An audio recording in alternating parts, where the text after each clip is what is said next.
It has begun, everybody. Hi. Happy Wednesday. We are Happy back. Wednesday. We are back. Oh boy. Oh boy.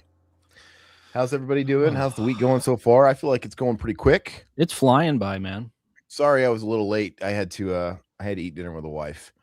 We have our meals planned out for the week. Like we Mhm. actually like, okay, this is gonna be this night, this is gonna be this night, it's gonna be this night. And tonight was Hamburger um helper? God, no, I do better than that. I spoil everybody in this Tuna house. helper. Yeah. Real tomato ketchup, Eddie? No, it was steak. I made steak teriyaki like bowls, like bento Mm, bowls, and so I had to fire up the grill, and it was the whole fucking thing. But nice. yeah, and we do these at such an inconvenient time. It's like I either make dinner for her way too early, or she's asleep when I'm done. Sure. So it's like 6 o'clock? We're there. No, we start my time 7:30, but when the time changes, it will be 6:30. Okay. So at least with 7:30, I'm like, okay, I could have dinner done by 7, and maybe I could scrummage and fucking eat and whatever and have 30 minutes or whatever. And then yeah, I ate so fucking fast, I'm sick. I didn't enjoy it one bit. And I have to take a shit, dude. I got like the meat sweats, dude. Oh, Oh, this is gonna be a fun stream then. all right. Yeah, I hope it's not that fun, if you know what I mean. I Get, don't get, want to have to get, run to the get, toilet. get that in the counter over there. How's everybody doing, man? We got a decent crew in here, man. Thanks for being patient again. Hey, what's up, Sam? Sam. Charles Band is obviously number one. We shall see. He He's is on the probably list. not. Yes. He He's is on the probably list. not. Spoiler alert. I doubt he will be, unless you guys want him to be, because it's up to you. Yeah. You know. They get to choose as well. Well, let's see here. Unlicensed Okie. Why does John Carpenter look like Paul Tuttle from American Choppers? Oh He yeah, does, dude. a big stash, dude. Well, he's a skinny version. Yeah. Well, I mean, Paul Carpenter's got like that old man fat now, where he's got Mm-hmm. like the gobbler, dude, and Mm-hmm. he's got like the old man gut, but he's still like a smaller frame guy than Tuttle, dude. But nice to see you there, Unlicensed Okie. I like your Tetris avatar, the Tengen version That's too. awesome. That's the best one. Let's see, Sam Riverman. You should troll Aaron and put him on here. Technically, he counts now. What? Mm, Oh, director. Yes. you should have. That would have been a fun That surprise. Because yeah. no, I would have broke the game, guys. I would have used my vote to put me S tier. Yeah. I would have broke the whole fucking game. Yeah. You would have Uh, cheated. let's see. You should do a tier list of nothing but classics. That would get a lot of feedback and angry discussions. Nothing but classics. Is it not subjective? We'd have to establish some sort of criteria of what is a classic. Because But yeah, throw out your ideas in the comment section, John. We'll definitely take them down because we're always looking for ideas. I'm gonna be trying to get with this mic, guys, because I still got a cough going on. So let's see. Satan, our boy, our dark lord, join the chat again. Everybody be on your best Satan. behavior. Yes. The devil is among us. How you doing, brother? Let's see. Stayed home tonight from work, and I have a hangover from hell. Went to the Morrissey concert. You are the devil. Mm. So, what's your feelings on Morrissey, by the way? Because he's quite a polarizing figure, not unlike, a Roger Waters. Mm-hmm. I wouldn't say he's as bad as Roger Waters, but let's just say his political leanings get him into trouble. But do you separate that from the actual artist when it comes to Morrissey, or maybe you believe in his politics? I separate pretty much everybody. I mean, I don't know. From what I understand, as far as like UK goes, he's like their equivalent to a far right kind of individual. Oh, okay. Let's see here. Like Eric Clapton once said, "Keep Britain white." Remember, he got into a lot of trouble for that back When in did the he days. say that? Oh God, like in the 70s. Oh, he 60s did. or 70s. Yeah. Wow. Well, it was a result of that whole, like, go to England, dude. It's like half Pakistani. It's just it's they have a similar thing. Like, we have Latin people in our country, and over there it's Middle Eastern people. And he got into some trouble for saying that back in the day, and everybody was calling him the R word, which isn't exactly fair because his entire band is black. He was just the R word against Pakis. I don't know.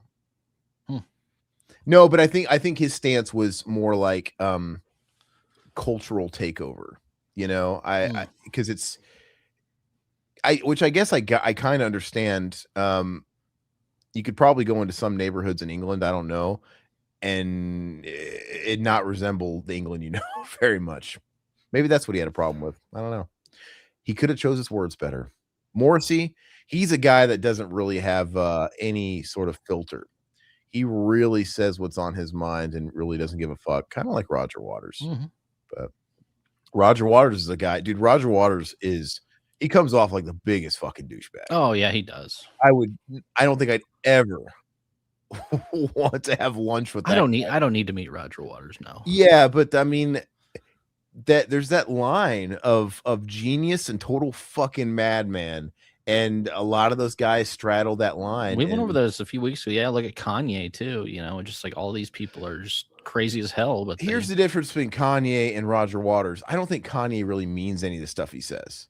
Like he's just looking to, he's a provocateur. He's trying to ruffle feathers. Roger Waters means everything he says. He's been saying stuff for decades. Yeah, every ounce of conviction. I mean, like he's just he's a guy. I saw him live. Honestly, one of the greatest concerts I've ever been to in my life. It looks pretty good. Super political. You got to like turn your brain off to the politics and the stage, but it's cool. Mm-hmm. If you could overlook him coming out with like a fucking SS slicker jacket, I did see that, guns and whatever. That was pretty controversial. Yeah, I remember seeing that. Anyway, Satan, it's okay if you're not sure who your favorite horror director is because we'll decide for you today. We'll help you decide. Yes. People are already casting their votes. John Wakefield, Romero, Craven, Carpenter in that order. Ooh, we'll see. I wouldn't agree with that, but pickle juice bourbon, sure, why not? Yes. I'll take some. That'll help your. Maybe it'll be good for this cough. Little dab will do you. Let's see. Hot take. I'll take the Return of the Living Dead's over Romero's top 3. All of them. Okay. All of them. Okay. I mean, that's cool. I thought I first read that as the first one. I'm like, it's got its fans, but you said all of them. Okay, including 3, huh? Eli Roth is top G. Rob Zombie is mid. We shall see. Mutineer, how you doing, brother? Welcome to the chat. Hey, wait, is this Ed Wood? Ed Wood. I was like, Rod Wood. Is that his fucking less successful brother, dude? Rod Belding and Rod Wood hang out at the bar together, dude, sulking. Yes. I would say Ed Wood counts. Did you put him on the list? He's not on my list, no. Damn. I have like almost 50 or 60 guys, so it's like there's only so many I can put on. Let's see here. How shitty are we talking? Uwe Boll, Jess Franco, Jean Rollin. Hey, don't you fucking be shitting on my Frenchie, dude. One of those is on the list. Uwe Boll. Oh, you didn't put Jess Franco or Rollin? Nope. Everybody knows they're shitty. But you've never seen a Rollin film. Gene Rollin? Have you seen his films? From the 70s?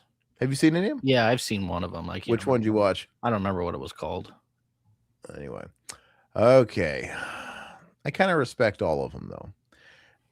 See, I just know that that Space Nine movie, I couldn't finish it.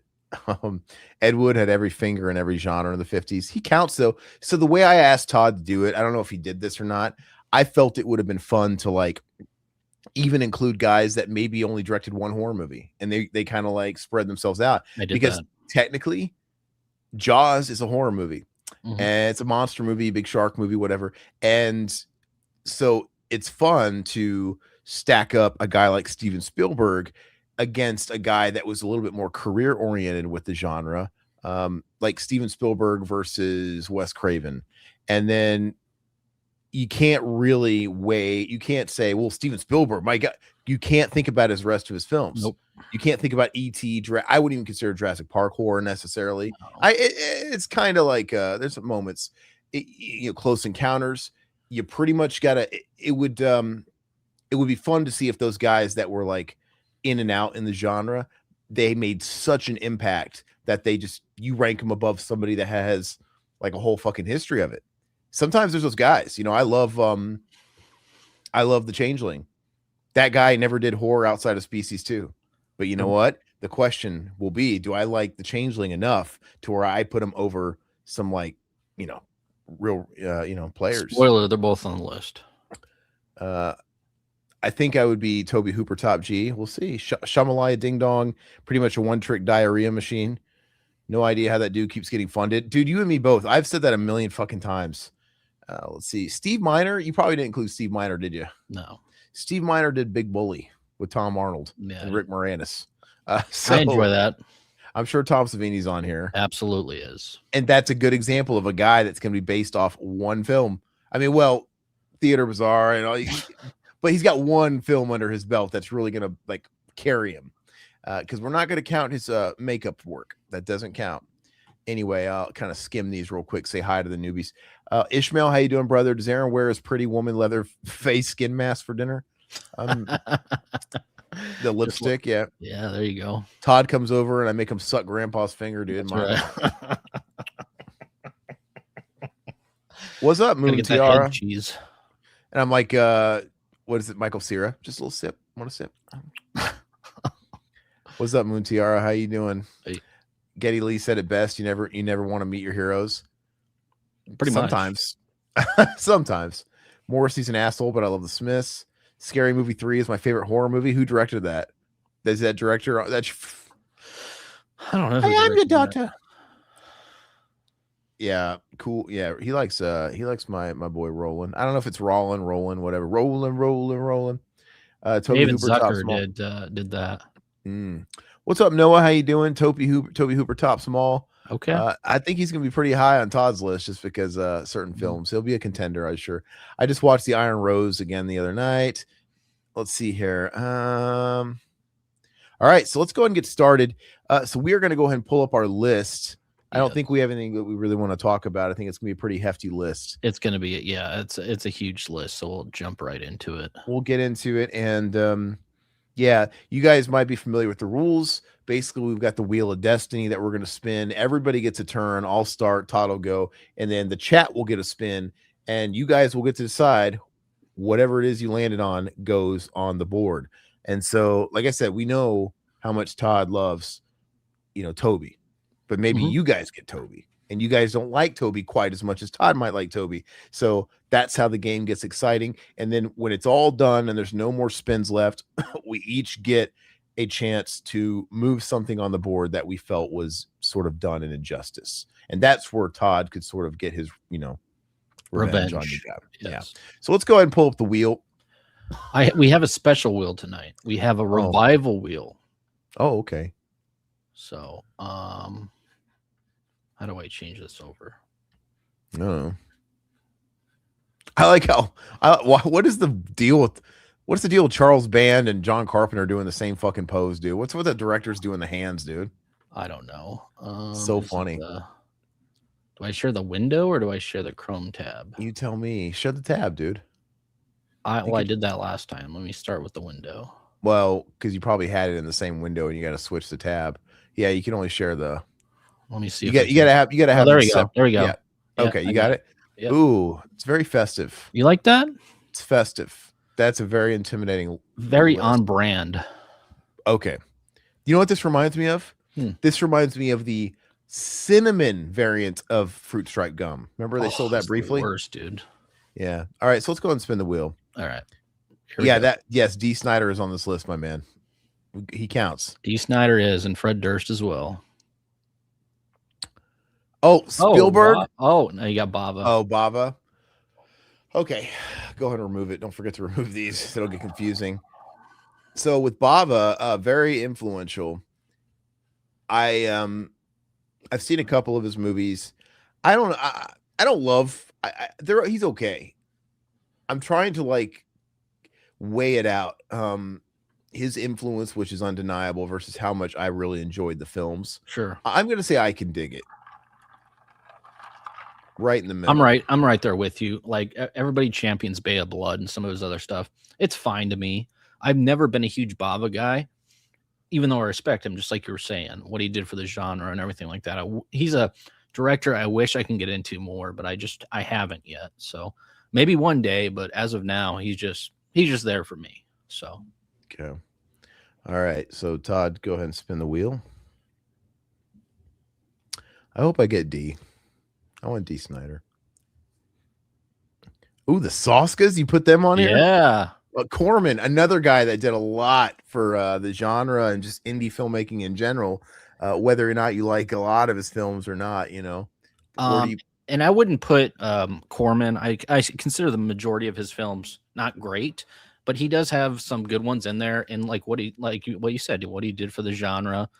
I mean, he's done so much stuff that so much stuff that I actually enjoy too. I would put him over mid, and I would throw him in a almost flawless victory. Oh, really? Yes, I think Roger Corman's that good. He helped start Jack Nicholson's career. Exactly. You ever seen The Terror? I don't know if I saw that one.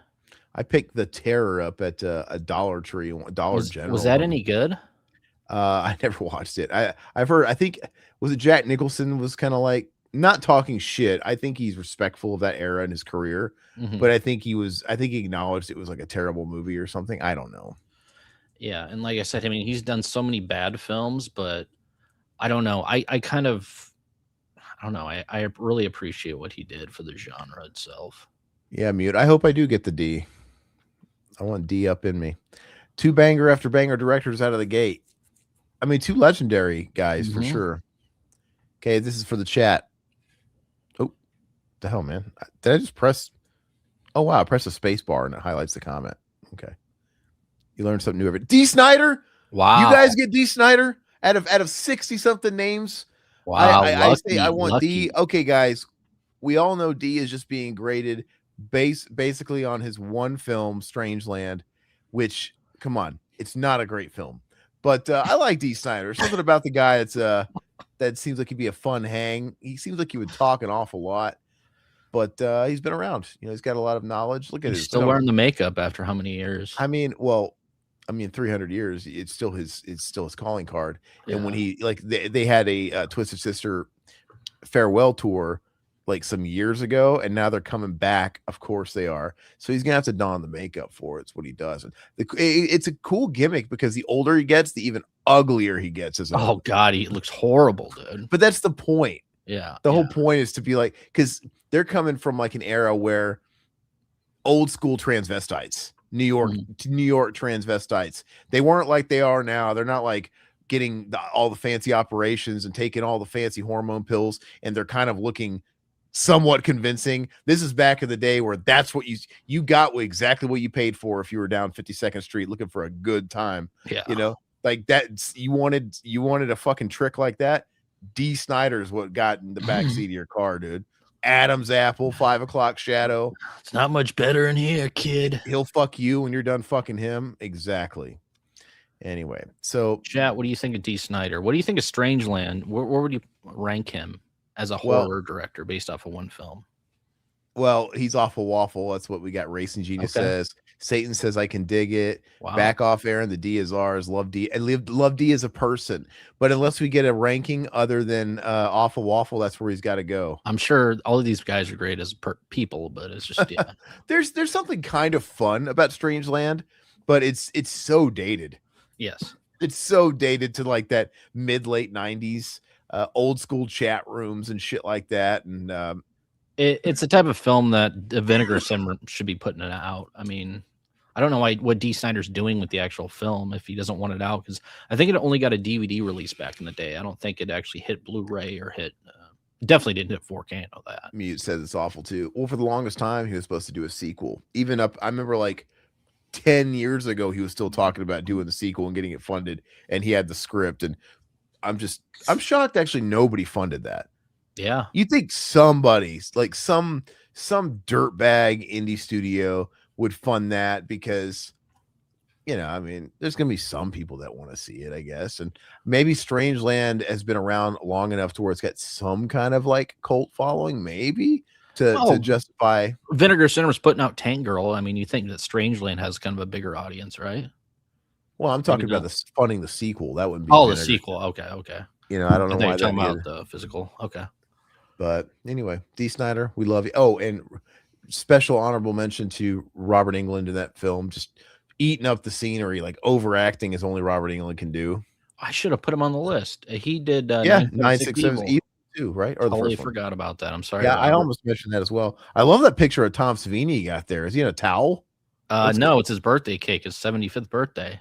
Oh, it looks like he's like hiding his dick. He's naked, dude. He's got a dick in a box. He All right. does it every year on Twitter or X. He posts that picture.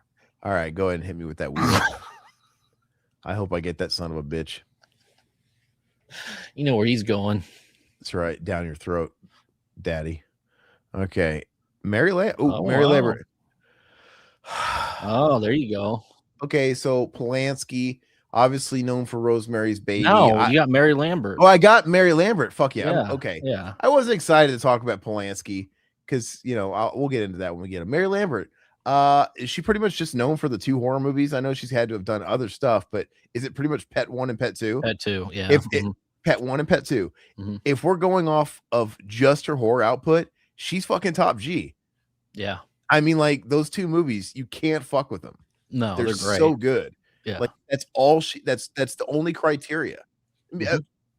Now, it's going to get interesting. Like I was telling Todd, like, if you have Mary Lambert, who did, in my opinion, 2 10 out of 10 films, and then you're going up against a director who did like 3 or 4, or no, a director that did like fucking 8, 9, 10 movies, but he's got a lot of 8s, then it'll get interesting. Like, okay, like, you know, maybe a lot of fucking solid 8 out of 10s might go up against 2 solid, you know, we'll see. Well, she might not be the top G. She just might be top G quality. So. Well, that's all I mean. She's top G quality. I mean, she looks like Hillary Rodham Clinton, dude. She does, dude. God, it's fucking terrible. Look at that landing zone on that forehead for a money shot, dude. Like, you couldn't miss it. Just whip it out. She would hate that comment because she's like a hardcore, like, feminist. Hardcore.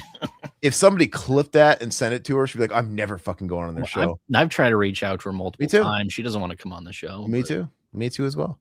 Because of clips like that. Get ghosted. Sorry. That's right. Sorry, guys. Sorry, Hillary. Go ahead.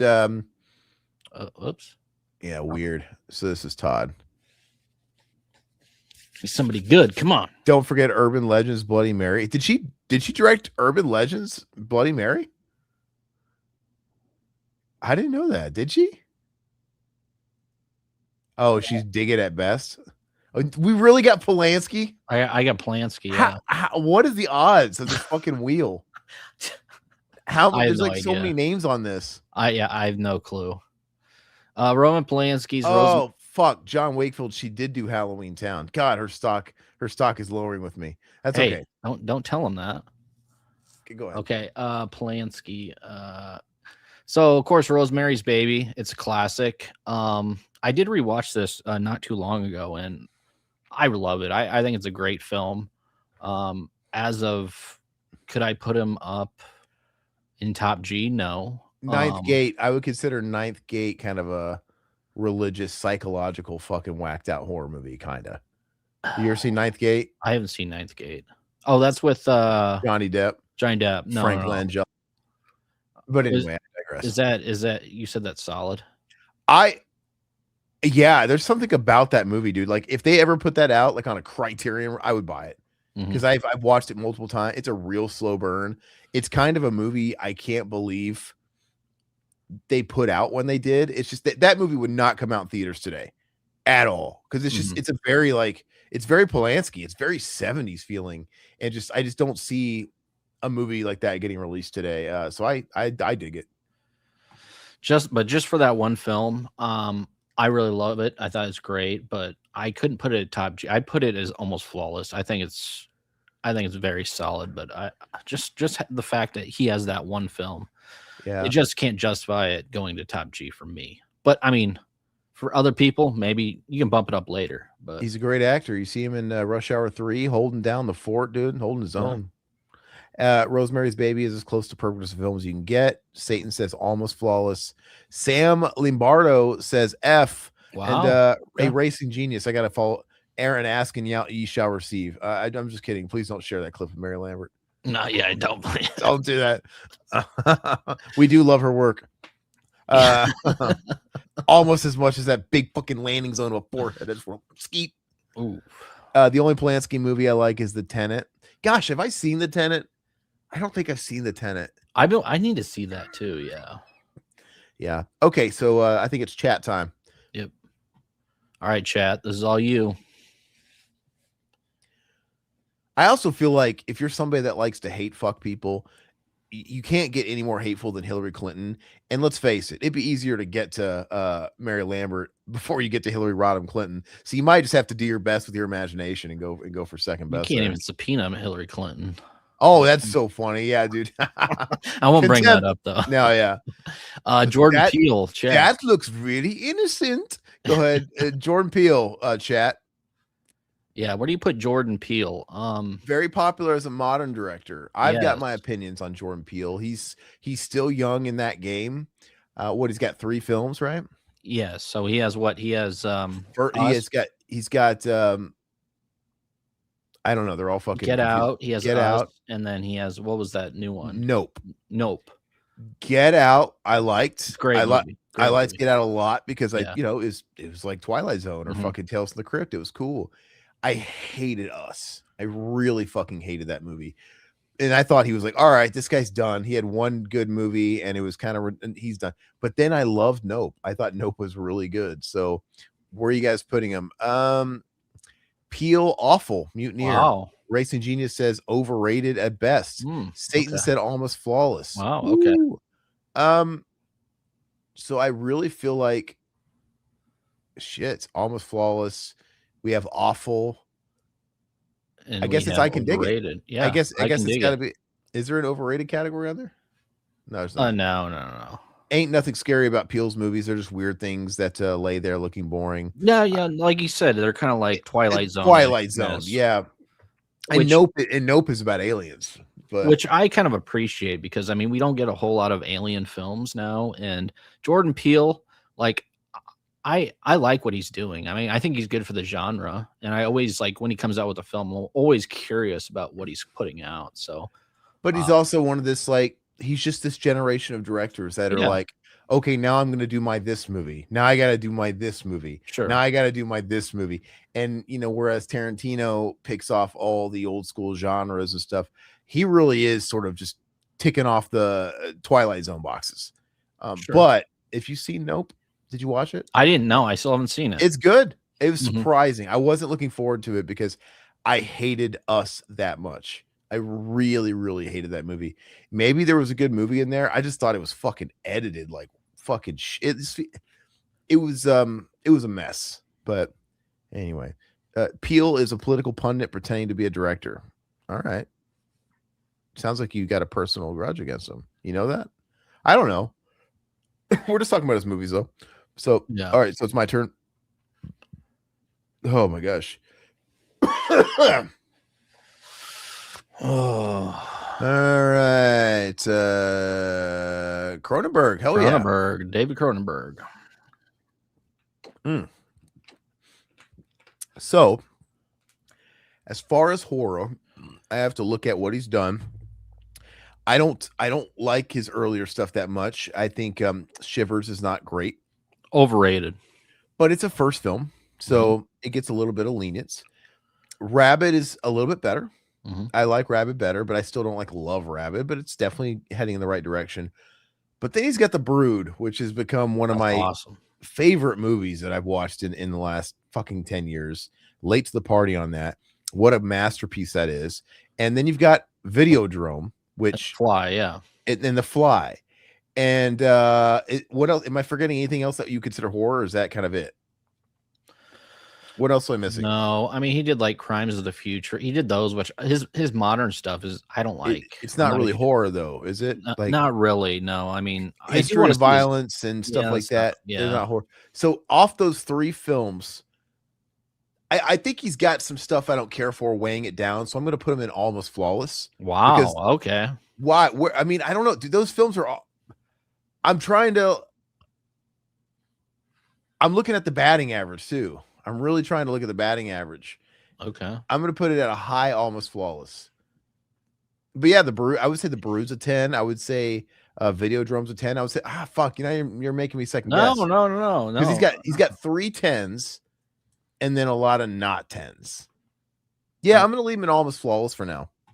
Oh, Dead Zone. Fuck, you're right. He did Dead Zone's a 10 out of 10. All right, Top G, bump him up, please. Yeah, you got to bump him up.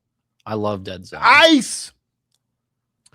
Yeah. Yeah, Satan, watch The Brood, dude. It's Brood's really awesome, good. Dude. Yeah. All right, so go ahead, Todd. Yeah.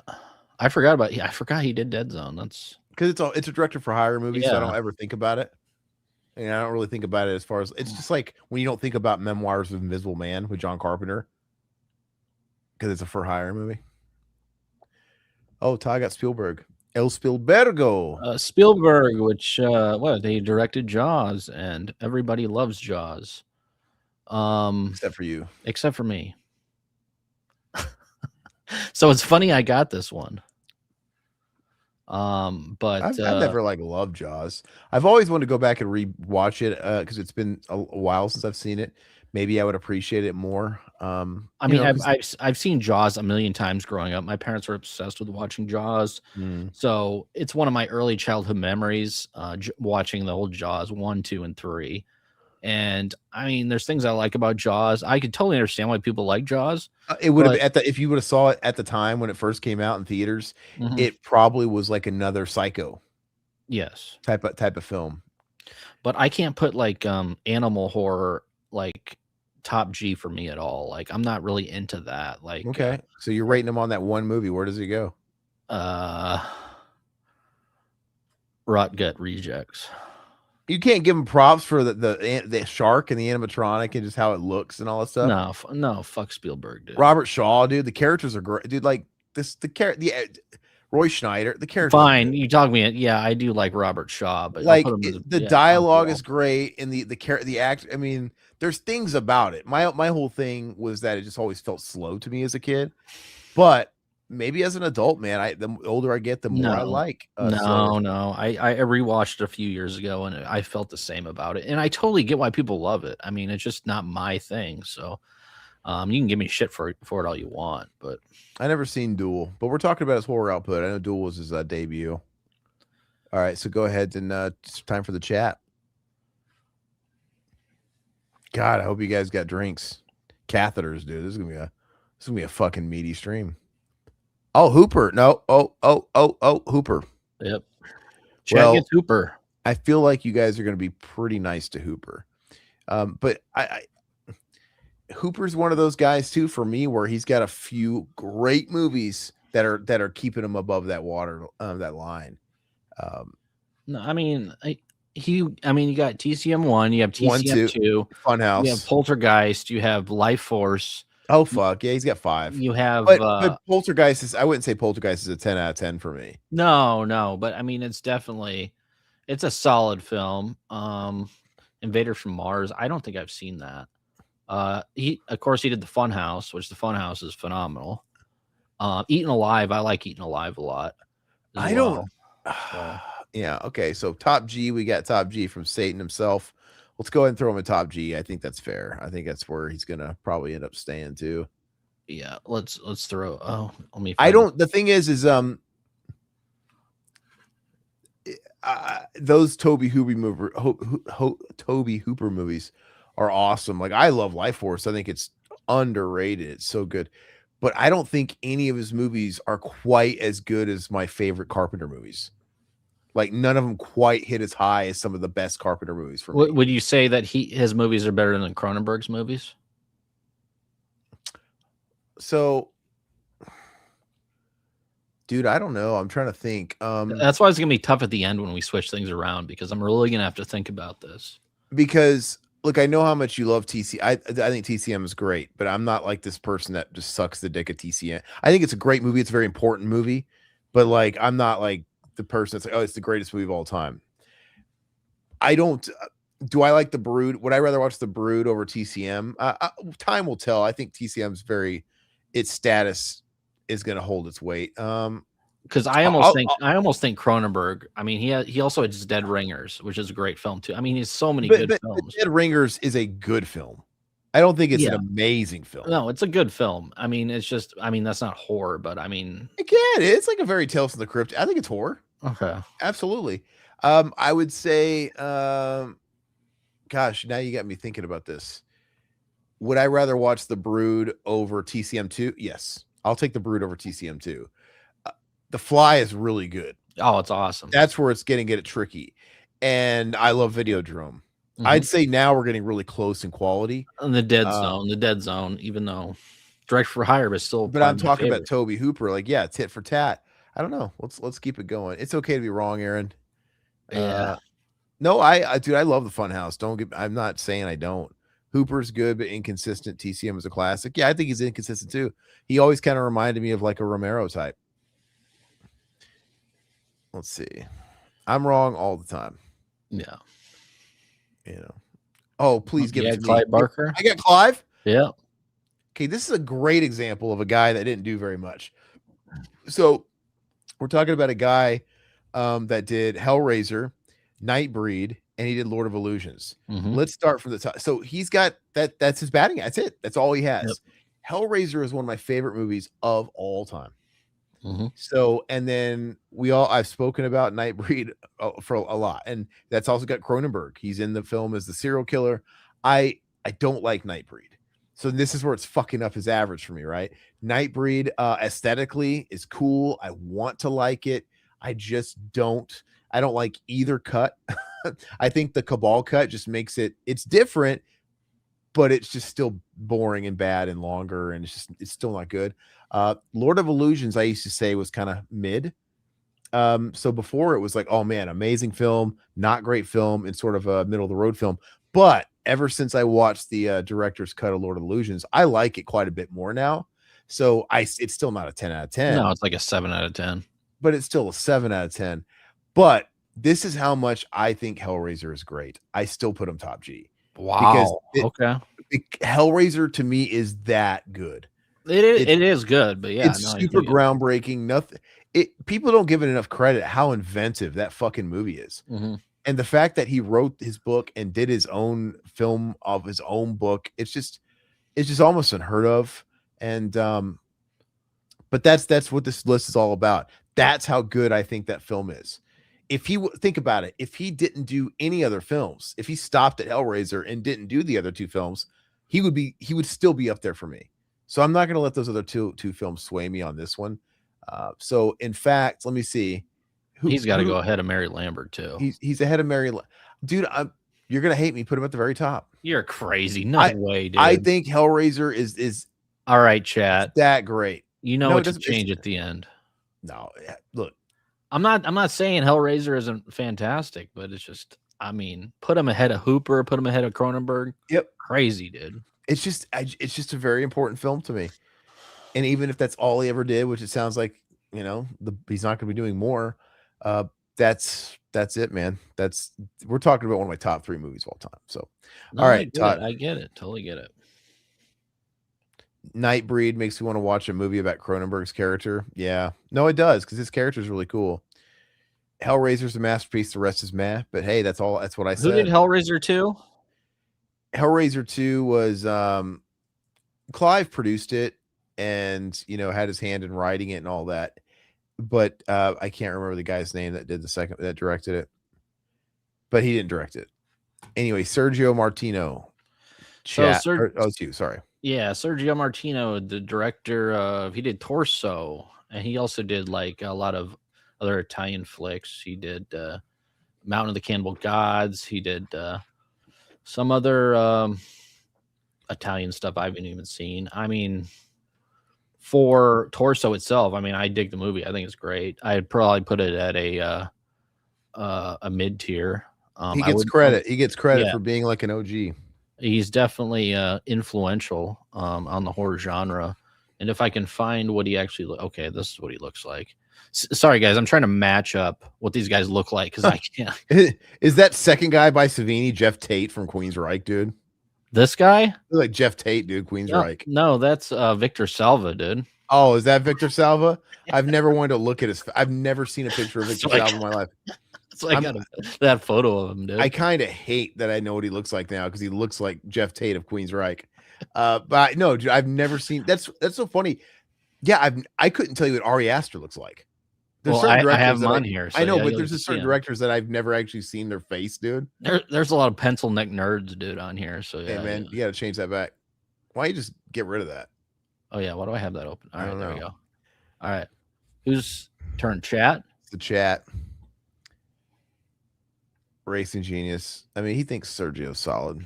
Oh, you guys got Oz Perkins. More of a modern take. I know Oz Perkins has been around for a long ass time, but as far as his film output, He's got Long Legs. He has that monkey movie. He's got another one out too, right? Yeah. A newer one than that. I haven't seen his newest one. I think it just dropped a few months ago. Is it? No, it wasn't the monkey. That was the previous one. What else did he do? There's a new one out. Keeper. I haven't seen that yet. So what do you guys think about Oz Perkins? Let me see. Where is it? All I can speak of, I can just speak to Long Legs. That's all I've seen. I love his look, dude. He looks like a Jeffrey Dahmer type of guy. Hey, what's up, gamer guy? Will, what's going on? Where do you put Oz Perkins as far as horror directors on our list, Will? This is the chat's vote. Yeah, he kind of looks like Napoleon Dynamite's brother, dude. That too. You know, that guy. Dig it. Put it on dig it. Okay. In the middle. All right, it's my turn now. Beautiful. It's like for the longest time, it doesn't make the list doesn't look like it really gets smaller. Wes Craven. Wow, I'm getting some biggies. Oh. That's so funny, Satan. He looks like Alpha. Oz Perkins. That's hilarious. He does. Yeah. We should have called him Alpha Oz, dude. Alpha Perkins. Well, when he gets tired of when he runs out of stuff to talk about with Romero, he can switch to an all Oz Perkins. There you channel, go. Dude. Yeah, that's a plan. Okay, so Wes Craven, obviously extremely important to the slasher genre, to everything. I think Nightmare on Elm Street, if you kind of remove all the bullshit and what people have grown to know the series as, the way they perceive a character like Freddy Krueger, that first film, not perfect. Like, it's got some people overlook kind of the Swiss cheese logic shit in it. And some of the, the ending is wonky, but just the concept of a guy that can haunt your dreams. And, he's getting the children of a certain street. He's seeking revenge from these parents that killed him because he liked to diddle small people. I think the film is brilliant. And I think that, and so you got Nightmare 3, which is also brilliant. And you have Last House on the Left, which for me my is favorite films. I love it. It's very important. It's not necessarily my genre, but I'll give it credit. And he's got Scream, dude. I mean, say what you want. This guy defined genre in 2 decades. First Scream is amazing. It's great. I mean, think about it. Nobody else is doing that. Carpenter didn't stay that relevant in the 90s. And I'm not. He did what? 1, 2, 3, and 5. He did 1, 2, 3, and 4. He did 4. Okay. Yeah, he did the first 4 and they died. And I'm just talking about the first Scream here, but nobody, Hooper didn't have a hit like that in the 90s. Who else? Carpenter didn't have a hit like that in the 90s. Romero didn't. Romero certainly didn't have a hit like that in the 90s. No. This guy, because of Scream, because of that one movie, he owned the 90s. He had that staying power, and he pretty much started. I mean, him and Kevin Williamson, he defined what became new millennial horror and all that shit, and all these copycat movies. It all came from Scream. So for that reason, he has to be top G. I don't think his output's perfect. I like Deadly Friend. I think Deadly Friend's fun, and I fucking hate Swamp Thing. I think the movie's shit. Oh, it's not that bad, dude. It's bad. Watch it. Watch it. When was the last time you watched it? Oh, it's a handful of years ago. It's bad, dude. Just take my word for it. And he did Music of the Heart, dude. He stepped out of horror for a second. Did that Meryl Streep movie with the NSYNC on the soundtrack, dude, with Gloria Estefan. You lost me at Meryl Streep. But it's hard not to give him top G because this is the guy that created Freddy Krueger, dude. And he's got 2 franchises. Yep. So where do you put him ahead of Cronenberg and Hooper and Live? Personally, I don't know, because the way I'm going to look at it is, I'm okay with him being on the back here, but better than Lambert, because Lambert, I'm looking at 2 movies, and for Wes Craven, I'm looking at 3 movies. Do I like those 3 movies better than Lambert's 2 movies? I'd say they're tit for tat, equal quality, but he's got more, so put him ahead. Okay, we're good there. Shocker sucks too, dude. Sorry. Yeah, Shocker's soundtrack is awesome. Yeah, I like that super group with Paul Stanley, dude. Oh gosh, I was telling Todd, this is a side note. So I listened to those Kiss official bootlegs that they've been putting out, and I was telling Todd that in the 80s, Paul Stanley was just unhinged. That somebody let him off his leash because like he was trying to sell his heterosexuality a little hard, a little too much. Because there's always a speculation that he was a little sweet, and but like he overcompensates, and some of the stuff he says in the in between crowd rapping and banter is nuts. You can never get away with it. And like I said, he oversells it. And he's so funny. And I was listening to it was from the Asylum tour, and I remember it, so I want to say it while I got it. He in the middle, in between songs, somebody throws up what we can only assume from the audio is a very large brassiere. And then hold on, he goes, and then Paul Stanley goes, I would have put every ounce of what was in this in my mouth. Oh my and it's like the most fucking like bizarre, like, God, dude, it's like so vulgar. Anyway, I love Paul Stanley, dude. Okay, Tom Savini, who got Tom? I did. So I'm looking at his filmography, and he did, of course, Night 90. He did a Tales from the Dark Side episode. That's it. We're not counting that. He did a Theater Bazaar. He hopes we don't. But it was a segment. It was a segment. Dead Time Stories. He did a segment, and then he did like a Creep Show, the newer one. He directed an episode. Yeah. I love Night 90. It's one of my favorite remakes, if not my favorite. But where are you gonna put him? It's your vote, but I would put him in Almost Flawless because that one movie. I don't think he deserves to be in the top G. Not for that one. It's not strong enough because it's a remake. I gave a pass to Hellraiser because that's a totally unique idea, and but his only good movie, which is a really good movie, is also a remake. That has to count for something. Yeah, you can't put him up there with all the heavies for the one remake. You should buy what'd you put him? Yeah, you put him at the top. You should buy a cameo from Tom and ask him where he would rank himself. I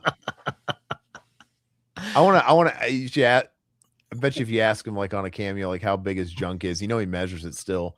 I bet. Well, if I was going to rank him as a person, he'd be a rot gut reject, is what he'd be. But he's a fucking petri dish. I bet. I don't know. I don't know if I should put him here because he directed the film, but Romero had a lot to do with the film. Some people said that's what I said. It's a remake, and maybe Romero. I think Romero. I think Romero came in and cleaned everything up. He cleaned up Tom's mess. I kind of remember we were talking about this because we were doing like the deep dive about the actual Night 90 remake. And there was conflicting stories with the people they were interviewing. Yes. And Tom said, of course, saying, no, I did everything. Yes. And the people like the barber actor was saying like, nah, Romero came in and did the last part of the, he did the last half of the film or whatever. So let me think. Do I believe Tom or do I believe George? I believe George.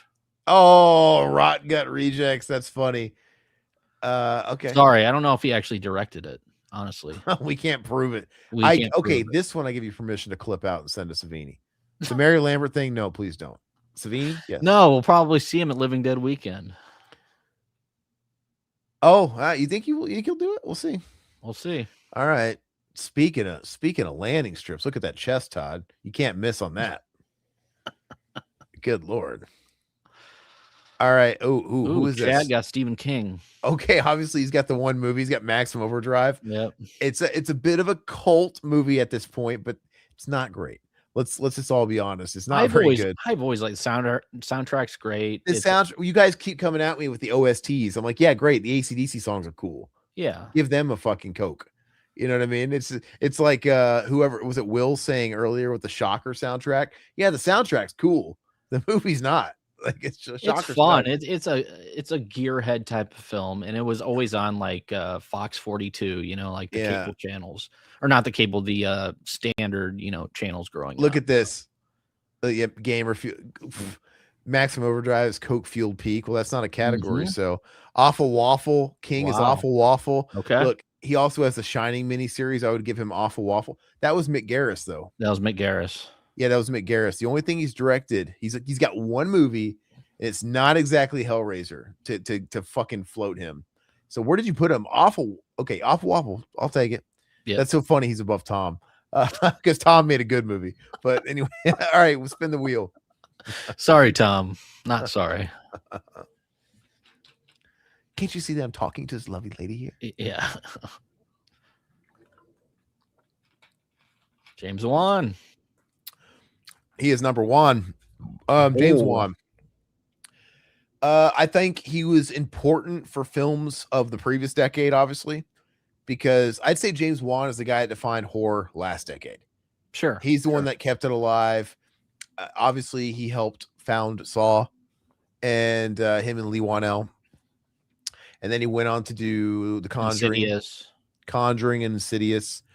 I'd say, yeah, whatever Jordan Peele is right now, he's the generation right before Jordan Peele. I personally like the first Saw. I don't think the first Saw is like a perfect movie, but the twist at the end of the first Saw got me. I was like, holy shit. And that's what's brilliant about it is like, wow, how do we get the audience staring at this fucking dead body the whole time, but they're so distracted at what's going on with these two characters that they're actually, because you could run the risk of at some point there's a lot of dialogue going on. At some point, someone's going to consider and stare at that body, because if it's not like an action movie, there's not a lot happening. You're going to start like thinking of possibilities, right? Like a Scream movie, you're picking out who could be the killer. The fact that they did that and not once did anybody really think twice about the body in the ground is pretty cool. And I liked the first Conjuring movie. I'd say I really liked it, but that's kind of where it ended for me. I would say I can dig it. Would you put him ahead of Jordan Peele or no? Actually, no, because I actually think it's close. But Jordan Peele has two really good movies, and I'd say James Wan has two really good movies for me, so it's pretty close. And I don't know if this is just a bias, but he is the guy that defined his decade, and I don't think he has shit on the guys that defined the 70s and the 80s. No. So I don't know if that's just me getting old and me and being set in my ways, but maybe he is that for some people, the younger people. But okay. Wan awful. Wow, Satan gave it almost flawless. Okay. I remember I liked Insidious. I don't care about any of these sequels. I really like The Conjuring. The Conjuring 2 was okay. There's always something that ruins the movies for me. Like that fucking skinny, tall guy running around, like the Slender Man looking dude in the second movie. It ruins it because it's a little cheesy looking. It just something takes me out of it. And I don't like the Annabelle, even though he didn't direct the Annabelle stuff. But those films aren't really rewatchable to me. Like they're good to one time. Yeah. Movies, but yeah. But I did watch the first Conjuring more than once. The first one was good. I really liked that.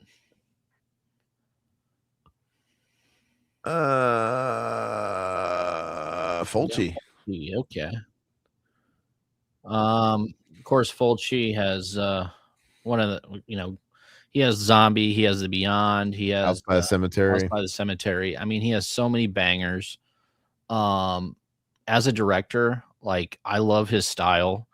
Unapologetic. He's gore, which I love.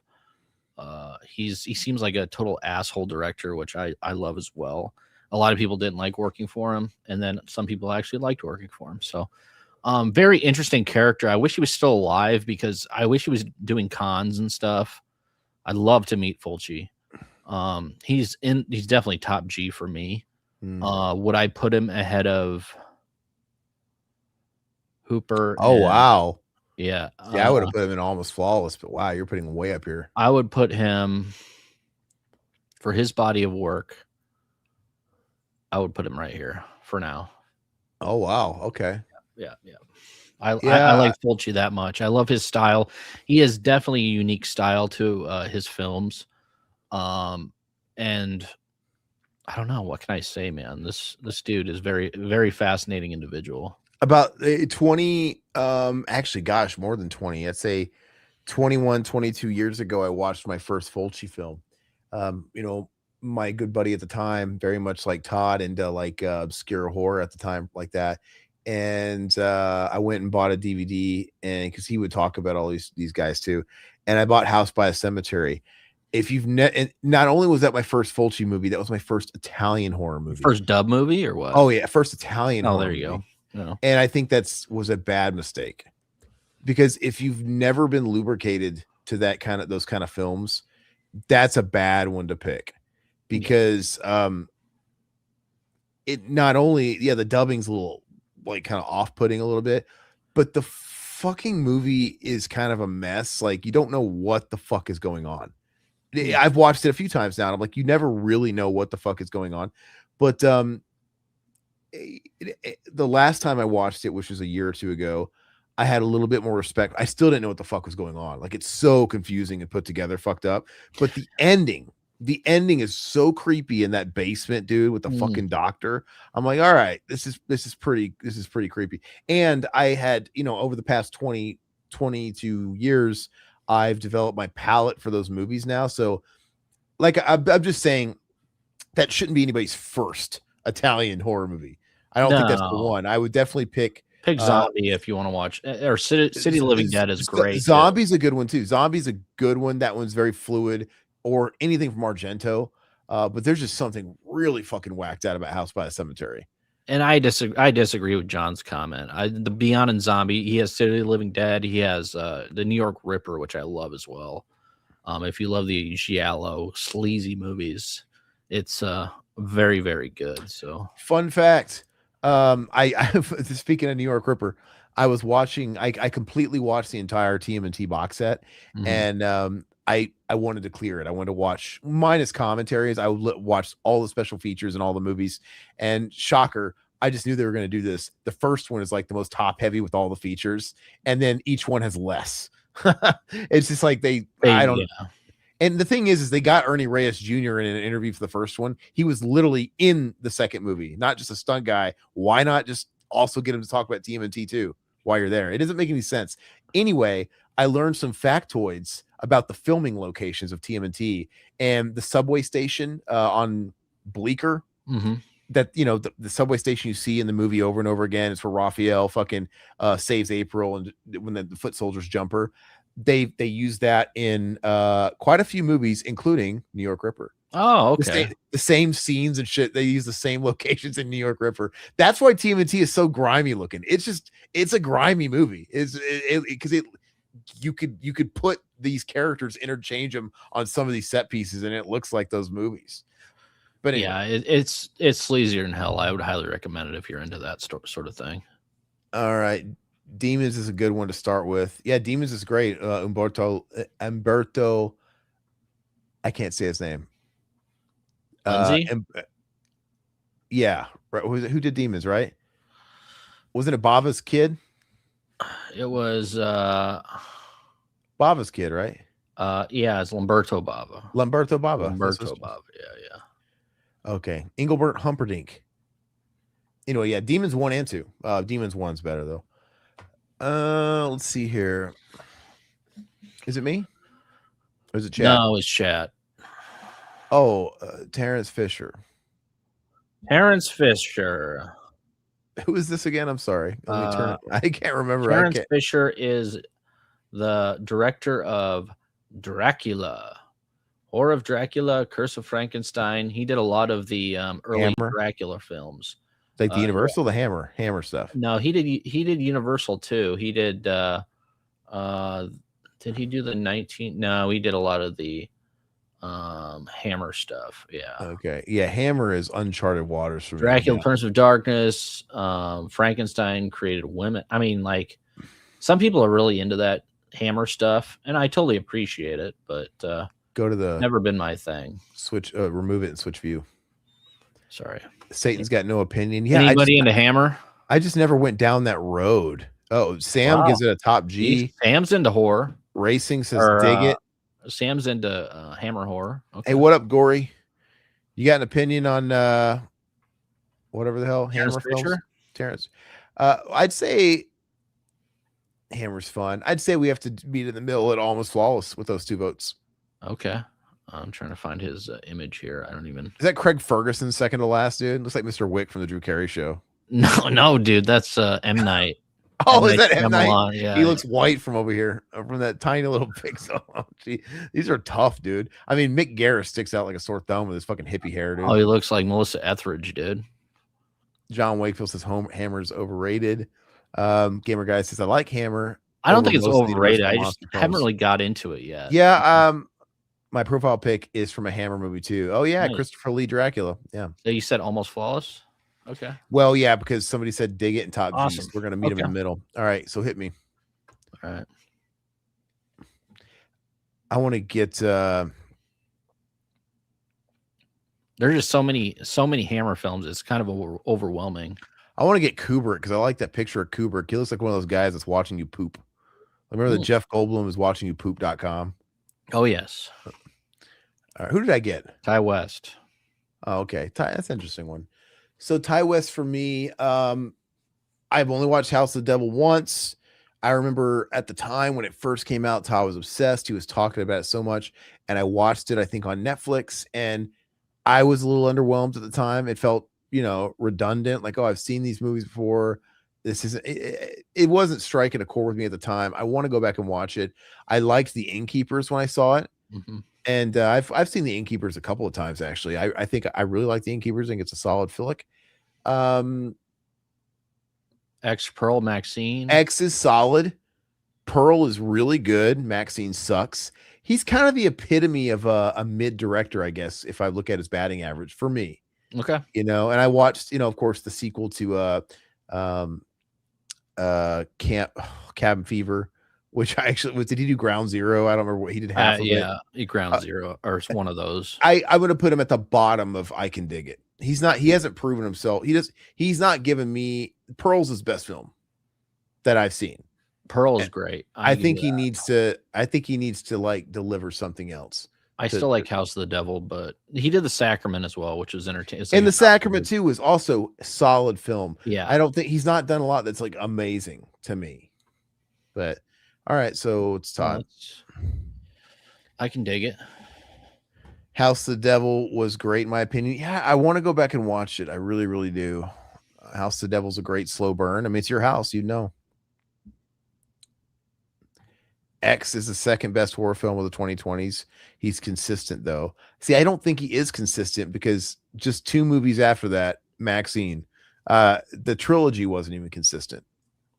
Yeah, and that's the bad thing about it is Maxine he floundered at the end. He floundered. Yeah, if he closed it strong, man. It didn't even have to reach the heights of Pearl. It could have just been as good as X. I'm like, okay, Takashi Miike, an interesting one. Racing says, who is this? This is me. Oh, it's you. Fuck. Okay. Yeah. So of course, Takashi did what? Ichi the Killer. He did Audition. He did Visitor Q.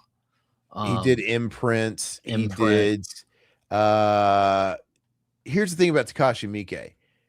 He has done like 500 movies. Mm-hmm. If you go to his IMDb, he's one of these working directors, and he's a guy for hire. He's done so much, and it's kind of hard to believe that this guy has done some bona fide classic Asian horror and shock movies and stuff.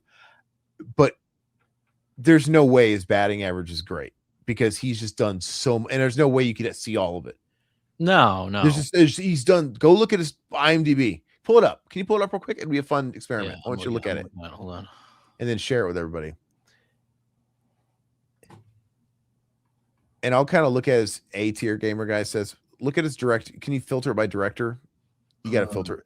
I really hate this new by director. Is it just director? Yeah, right here. It's on there. Nothing else is highlighted. Go down. Look at how many fucking keep going down. Look how many fucking movies he's done. That's just in the last 20 years.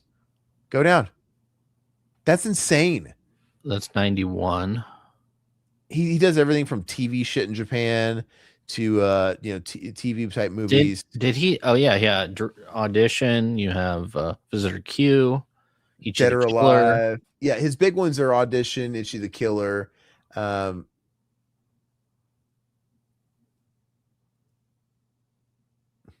Yeah. Wait, he directed One Missed Call? I guess he did. Oh, I've seen One Missed Call. Three Extremes is really good too. I mean, he did part of 3 Yeah, he did. But I 13 think Assassins. Did you ever see that? I didn't see that one.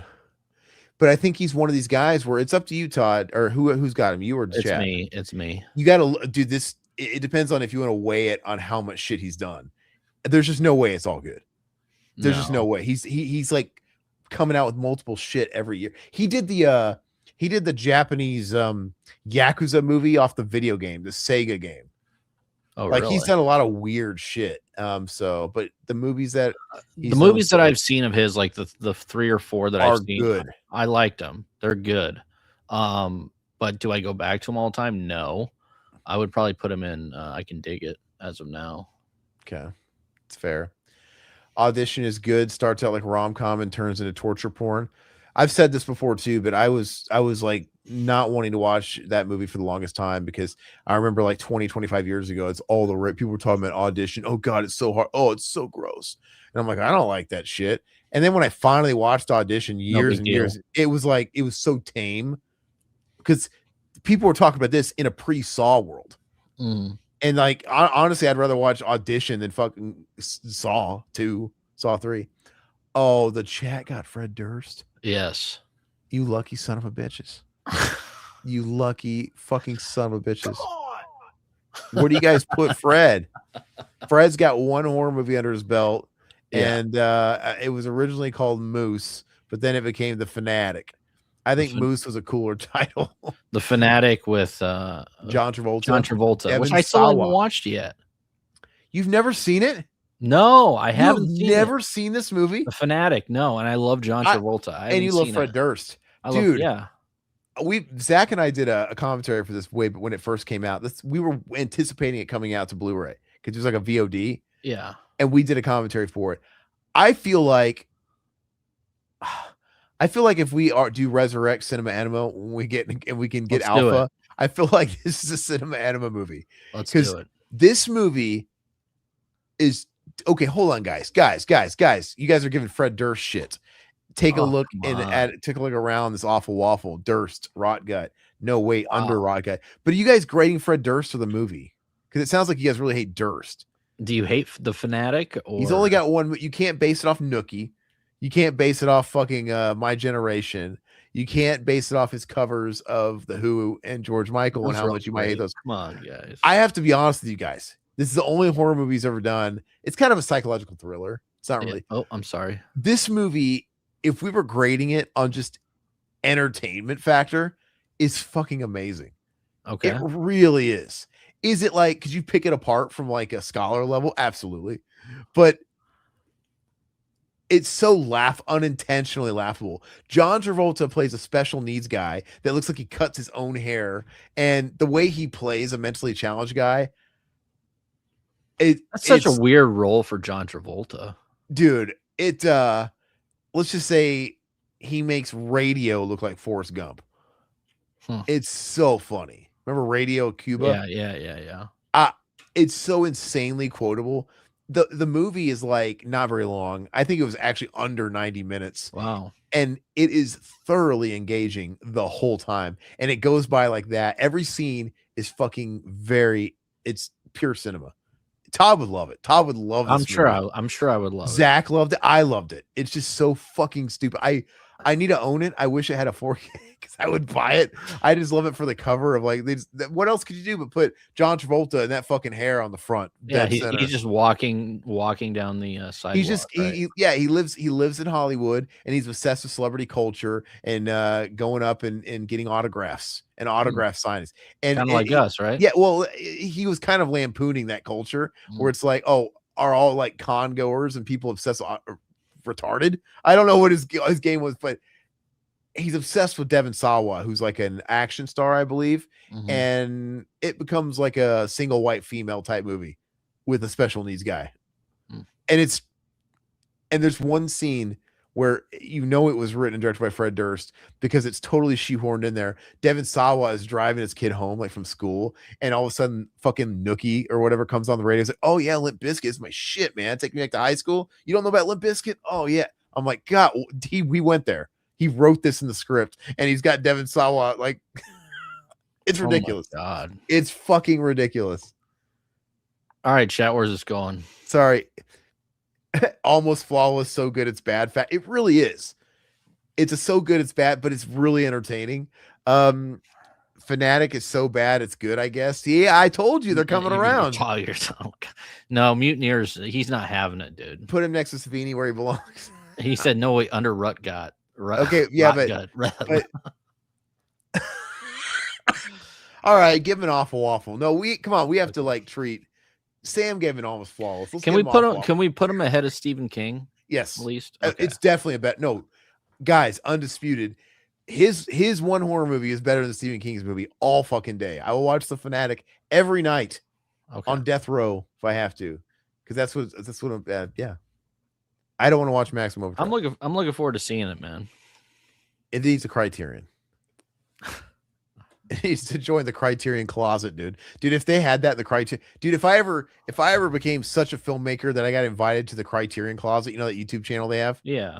And they go out and pick your favorite movies out of the Criterion closet and tell a story. I would sneak in like, oh, where did this come from? I'd pull out the Blu-ray of The Fanatic and it's not even a Criterion. I'm like, yeah, and I'd start talking about it. I would plant it. Scott Derrickson. Oh, Scott Derrickson, Black Phone. Hellraiser. No, Inferno. you just went.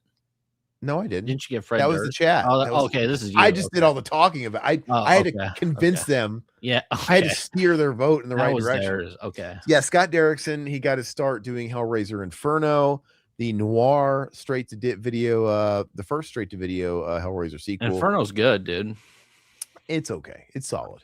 It's not as good as Judgment, but anyways, can you remove it and switch over? So Scott Derrickson, like you said, Black Phone 1 and 2. And he did, I mean, I know it's not horror, but he did the Doctor Strange as well. I would say, I mean, I enjoyed Black Phone. I don't think it's like, I didn't see the second one. I haven't yet either. I want to see it. He cut his teeth on a straight to video franchise sequel, so I'm not knocking him there. And he probably had no fucking money to do what he did. I'm going to give him I can dig it, but a very low I can dig it. He hasn't really, there's not enough there yet for me. No. And if I saw Black Phone 2 and I really liked it, I'd move him up, but yeah. Oh, did he do Exorcism of Emily Rose? I did like that film. Did he do that? Oh, I don't know. Yeah, I guess he did. I saw that. He did that. Yeah, he did. I don't remember it much. I kind of remember being a little slow, but he did Sinister. Oh, you know, Sinister's okay. Doctor Strange. Yeah, it's Marvel. Yeah, we already said that, but yeah, Sinister is okay. Like these are solid movies. Nothing's really great or anything. Black Phone 2 seems like everybody hated that movie. He did a segment. Yeah, I'm okay with where I put him. Gotcha. All right, so it's Todd now. Oh my gosh. Oh, both of these are good. Okay, M. Night Shyamalan. Do the Lord's work and put him where he belongs. Top G. I will. As it was said in the comments earlier, how does this guy keep getting funding? Dude, this is the trolling's over. Come on, don't troll us. He goes below Tom, dude. He's a hack. I don't even like his good movies. Like people love he's the one trick pony, Sixth Sense. He ripped off an idea from Hardy Afraid of the Dark. Let's go through his filmography real quick. Mm-hmm. M. Night. Sixth Sense is his most liked movie, and it sucks. It's a movie you probably could only watch once. Maybe I won't say it sucks. Trap's terrible. I watched Trap that. Is the worst. So bad, dude. That is God, this guy is the laziest writer I've ever seen. Everything in his script is so self-serving. Everything that Josh Hartnett does in that movie is such a coincidence. Because that guy would have got caught in 2 seconds. All these things happen that wouldn't happen in real life just so we can move the plot. And then the second half of the movie turns into a vehicle for his daughter, which at first, she's the pop singer. She's like the Taylor Swift, and all right, whatever. He's trying to like put a platform for her music career. Okay. I thought it was going to stop there at the concert, but no, she actually takes over and she's like steering this fucking movie in the last half. She can't act worth shit. And I hate this guy. I really hate this guy, but it's your vote. I like Josh Hartnett in it. I mean, like, look, I enjoy him as an actor. He always works with good actors. That's the thing. Why do these people work with him? Like if I was an amazing actor and he called me up to do a film, I'm like, oh, why would I want to like bring my stock down by doing one of your shitty scripts? Did anybody ever see Split? People love Split. That was kind of his comeback. Okay. I didn't see it, but that was a bit of his comeback. People like Glass too. People like The Unbreakable. I just don't like these movies, dude. Sixth Sense had its audience. Like when it first, like I watched Sixth Sense once, and I was like, it's fine. Like I You never can't watch it again. You can't. Signs is fine for me. I mean, Mel Gibson, of course, is the best part. The Village is stupid. Lady in the Water is stupid. The Happening is really fucking stupid. The Last Airbender, everybody hated. After Earth, everybody hated. I didn't watch Wayward Pines, the show. The Visit, didn't see that. Why would I watch it? I think he's a terrible guy. But go ahead, whatever you want to do. I'm just gonna leave him right there because I would have put him in Awful Waffle. So yes, I'm gonna leave him right there. Durst needs to be higher than him. He is higher than I would rather watch The Fanatic than anything by M. Night. I'm telling you. Shyamalan is a D. I get guilty pleasure enjoyment from The Visit. In the words of Robot Chicken, what a twist for twist's sake. He really got lucky. And for some reason, he has just been able to stick around like a cockroach. And I don't know. Yeah. I don't know how. Anyway. Wow, we got a lot left. Fuck. Yeah, we do. Okay, chat. John D'Amato. Joe D'Amato. Oh, what did I say, John? Joe DiMaggio, the Yankee Clipper. You want to pull him up for the chat? Yeah, if you can.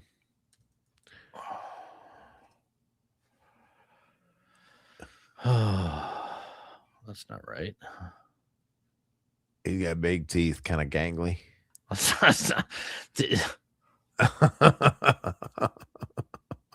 A madman, Your Honor.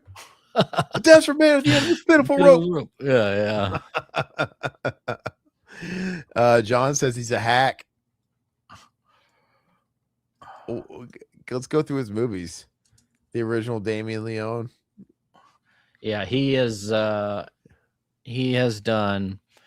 Anthropophagus, which I did see Anthropophagus. I enjoy that movie. Absurd. I wasn't a fan of Absurd. It's kind of like the remake of Anthropophagus, but definitely wasn't as good. There wasn't a whole lot that went on there. He did Beyond Darkness. It was mid. Erotic Nights of the Living Dead, which I haven't seen that, which I do want to see that. That sounds interesting. Orgasmo Nero the 3. We don't have to read all these. Nobody's heard of this guy. No. Okay, come on. They've heard of some of these. John says he's a hack. Alpha says, "What's up? What's up, Alpha? How you doing, Alpha? Brother? What is this? I don't know how to. Guerrero. Uli Lomel had some bad, factually inaccurate serial killer movies in the early 2000s, like Night Stalker and Cure of the Zodiac. 3 out of 10 for voiceover and short-lived gore. Is he on this list? I like Night Stalker, dude. You don't like Night Stalker? Sam Lombardo has never heard of D'Amato. And, yeah, he's an Italian filmmaker. No opinion. Joey D has some interesting ones, absurd but fun. I didn't like Absurd. I like Anthropophagus was the one. I feel like we've only got, out of all of these comments, we've only got one straight up actual review. He's a hack and kind of awful. Well, 2. So he's got to go into awful. It's their vote. Okay. And Alpha just said he's interesting. That doesn't count. That's not interesting. And we got to put him ahead of M. Night. My mentally challenged great uncle who fondled my dad as a kid is interesting. You know, I wouldn't have him over for dinner. All right. My turn.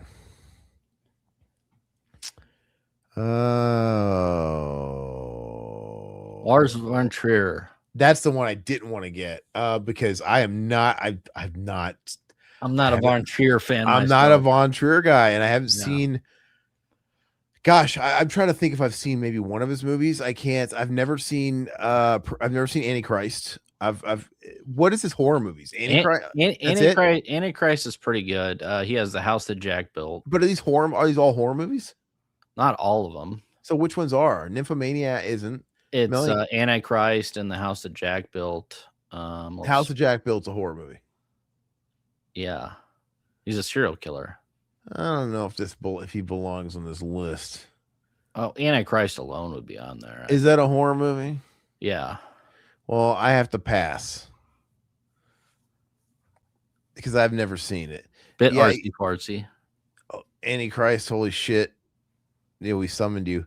Yeah, he's artsy fartsy. He's a pretentious guy, lower tier, to be honest with you. He doesn't seem like the kind of director that I would be into, but I don't know. I don't have. Go ahead and give it to the chat. They're all saying he's shit. So, all right, let's just move along. Let me find what Maybe. he looks like. It's the third guy. Is that Uwe Boll? No, the third guy is Uwe Boll. Is the second guy Lars von Trier? The second guy? No, it's. I have to actually pull up a photo. Of Yeah, pull up a photo of this fucking hack. Good movie, but I hated the duck scene in House of Jack. Yeah, it's interesting that he cast Matt Dillon because I hadn't seen Matt Dillon in a few years. That was weird how Matt Dillon showed up in that. Wow, that's what Lars von Trier looks like? Yeah. Looks like your brother or something, dude. He does. He definitely looks like me. I was thinking he was going to be like an older guy, skinny guy, like more like a Cronenberg type. I like how Uwe Boll looks like the happiest guy in all these photos, and he has the shittiest fucking filmography. But he looks very content with that filmography. Victor Salva looks like the best looking guy on this whole. Dude, I'm telling you, he looks like Jeff Tate. It's really making me think less of Jeff Tate. Anyway, guys, I'm going to take another one. I come on, guys. Yeah, okay, you got it. I never saw it. Let me have another one. Maybe if I had a life, I wouldn't know who all these guys are. Hey, we're right there with you. Eli Roth. I'm happy to take this one. Top G, yes. No, he's a hack. Okay. Oh, come on. Dude, Eli Roth did Cabin Fever, which Eli. Look, no, okay. He's a Rob Zombie type. I liked Cabin Fever a lot. I really liked that movie. It's very fun, very enjoyable. I never cared for Hostel originally. After we rewatched it for a member commentary, I'm like, okay, I it's aged well. I think it's a solid movie. Yeah. That's kind of it. And he's like Rob Zombie, right? It's like his first two movies. He's better. He's better than Rob Zombie by a hair, but I'm gonna give him. Oh God, because I like his first movie, he's gonna get a very low. I can dig it. A low I can dig it. Yep. Wow. Okay. Yeah, I would put him at a high I can dig it, man. Yeah. Oh, Satan says Eli is flawless. He's great. Rotgut says mute. Alpha says he can't stand Eli. I just hate. What do you guys know? I'm just kidding. I just really hate his frat boy dialogue. I like that, dude. I enjoy Cabin Fever. I think it's a fun movie. And like I said, I'll give props to Hostel, but it's come on. That's it. This guy he just collects checks, dude, lending his name out to producer credits. And then when he's not, he's remaking Cannibal Holocaust really badly and stuff. So Todd gets Eggers. Oh, I'm the same way, Will. I like Eli as a person. I think he'd be fun to hang out with. I like when he's on podcasts and stuff like that. And he's doing cons now. I wish he would come around and do a con that we went to. That would be cool. Yeah, I mean, I just don't think he's got anything in him creatively. He's bankrupt in that department. Thanksgiving only solidified that. He's one of those guys. He needs to work with one of these young directors, one of these young bucks like Robert Eggers. They wouldn't touch him with your dick, dude. These guys are flying so much higher than him right now. Oh no, absolutely. Why would he? And Robert Eggers, of course, Nosferatu, The Witch, The Lighthouse. Robert Eggers looks like he drinks like ghost blood for dinner. He's a good looking man. I mean, that's not what I was aiming at. I was just saying he looks like he worships the devil, but Todd wants to fuck him clearly. No, I just said he's a good looking man. I appreciate you said he's no Victor Salva. I'm sorry. I thought you said Victor Salva was the fucking hunk. I thought he was the hot one. No, I think Eggers is like he's the top G of this decade. Of the last decade. Yeah, he's the guy this day. Very, very consistent. I mean, him and Ari are the guys. His films do have a unique look to them where you can tell an Eggers film, which I enjoy. Some directors that do that I don't appreciate, but for Eggers I do. I would actually put him at a low top G. I think he's that good, and I think he's just going to get better and better. Nosferatu was good. Like, it wasn't amazing, but it was a good film. So I'm looking forward to what he's going to be doing next. I feel like Werewolf is going to be the same, but just a little wolf. And it might, but I'm still going to go see it because, I mean, he has a pretty good batting average. So yeah, no, solid. Okay. All right. So now it's the chat. Oh, Vicente Guerrero loves Eli Roth and Zombie. Dude, I feel like they're cut from a similar cloth, and you either love them or you don't like them. You I know, like them both. they got their fans. Oh, Speaking you guys got the Soska sisters. Talk about hacks, man. These are hacks and skirts, dude. My gosh. These are whoo. I don't know, man. Okay, I want to pull up their filmography. Okay, so they did Dead Hooker in a Trunk, which was their first film. They did See No Evil 2, they did Rabid, and they did American Mary. Okay, so in order, Dead Hooker in a Trunk is what kind of put them on the map and started their career. I respect Dead Hooker. I don't like the movie, but I respected it because they made it for like $5,000. Yeah. Like for what they did and everything else, like okay, it's a $5,000 movie. They're amateur filmmakers. Kind of hard to hate it. And off of the steam from that, they got American Mary, which obviously had more of a budget. It looks like a quote unquote real movie. I guess that's the best that they've done because it's actually an original idea. But then I've always hated that they had this opportunity in front of them because it had some buzz. American Mary had horror buzz, and they didn't take the ball and run with it. They took a WWE gig doing See No Evil 2 starring Kane. And then, like I said, they remade Rabid, and then they did Festival of the fucking Living Dead. Yeah. It's just, dude, these guys, they're proving that they had like Roth, they were bankrupt after their one idea that sort of put them on the world stage. And now they're doing WWE sequels, and they're remaking Rabid, Cronenberg classics, and they're doing sequels to Night of the Living Dead. And by the way, American Mary looked so much better than Festival of Living Dead. Like, how does a movie become that shitty looking? They're bus riders. They're not bus drivers. Let's just say that they're riding the coattails of some of these other people, like trying to be like trying to remake films that they have no business remaking, and they're just not very talented. I'm sorry. Yeah, I think they got lucky, and they've kind of kept a little bit of a career alive. What's a little bit left through the con circuit, which God bless the con circuit. And I'm not saying they're bad people. Like we did an interview with them on our channel, like when we did an interview. Was American Mary even out? Did we? I think that was coming out, and then we were that was the one they were promoting. Yeah. And because we were kind of excited. Okay, like what are these girls gonna do? For the horror genre, and it just kind of they just sort of like it's like Anakin. You had so much potential, and then they had nothing. Yeah. So what's up, Kelly? Kelly's got a new name Kelly. Here. How you doing? Long time no talk. Alpha Romero, I'd hit it though. Would you hit the one that's not attractive or the one that's even more not attractive? Because there's one of them that's a little bit better looking than the other one, the one with the snaggletooth. I can't tell them apart, Mary Kate or Ashley, but the one with the snaggletooth's a little more hit with the stick, if you know what I mean. All right, Aaron. All right, where would you put him? It's the chat. Oh, sorry, chat. The chat hates him, right? Okay. Yeah, we got bottom tier. We got a yikes from Alpha. We got to put him at the bottom just for festival. Satan's never seen him, but Alpha would hit it though. Let's see. He didn't tell us which head of the two-headed dragon he would, but we don't need to know that, Alpha. Catwoman was pretty thick in the movie. That's about it. What? Catwoman? What? What are we talking about?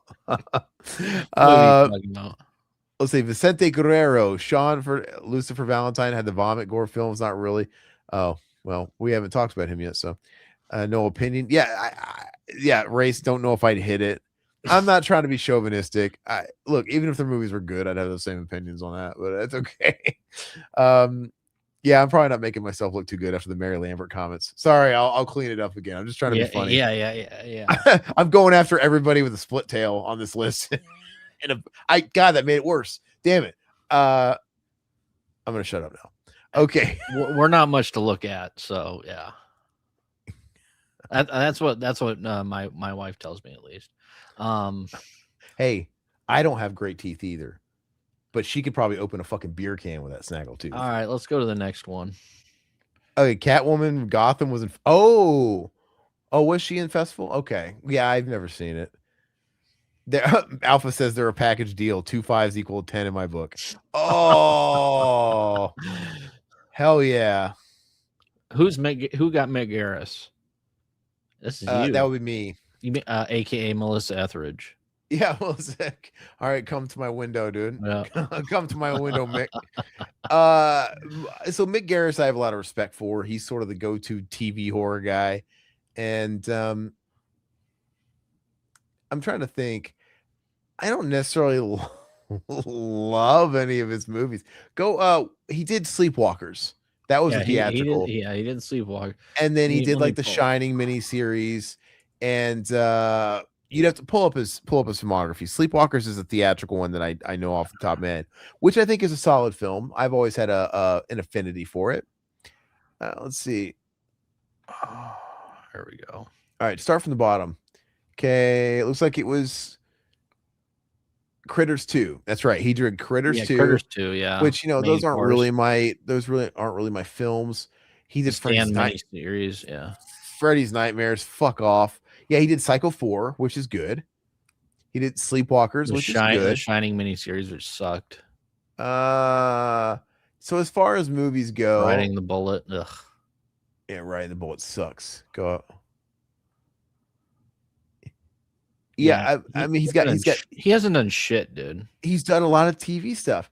He's got Sleepers and he's got Psycho 4. I would go back to the list. I've got enough. I've got all. He didn't do Psycho 4, did he? He did.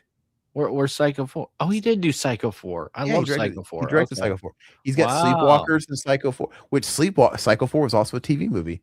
But with those two films, I would say he's a very low I can dig it. Yeah.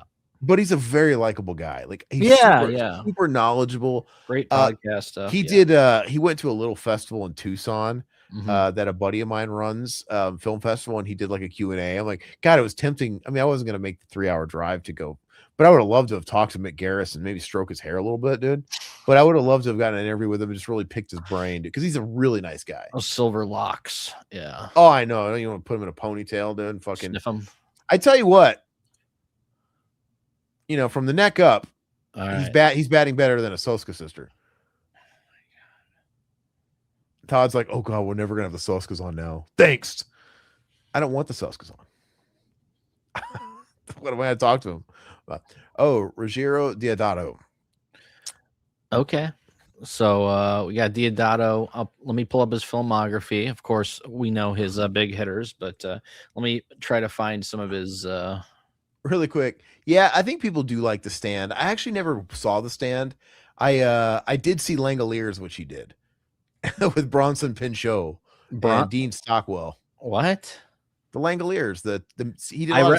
I listened to the audiobook. I haven't actually watched the Langoliers. Dude, Mick Garris was the Stephen King TV adaptation guy. He did The Stand. He did the Langoliers. He just did so much. Shining. He became that guy. And the Langoliers is something. We rented that back in the day. Mick is mid.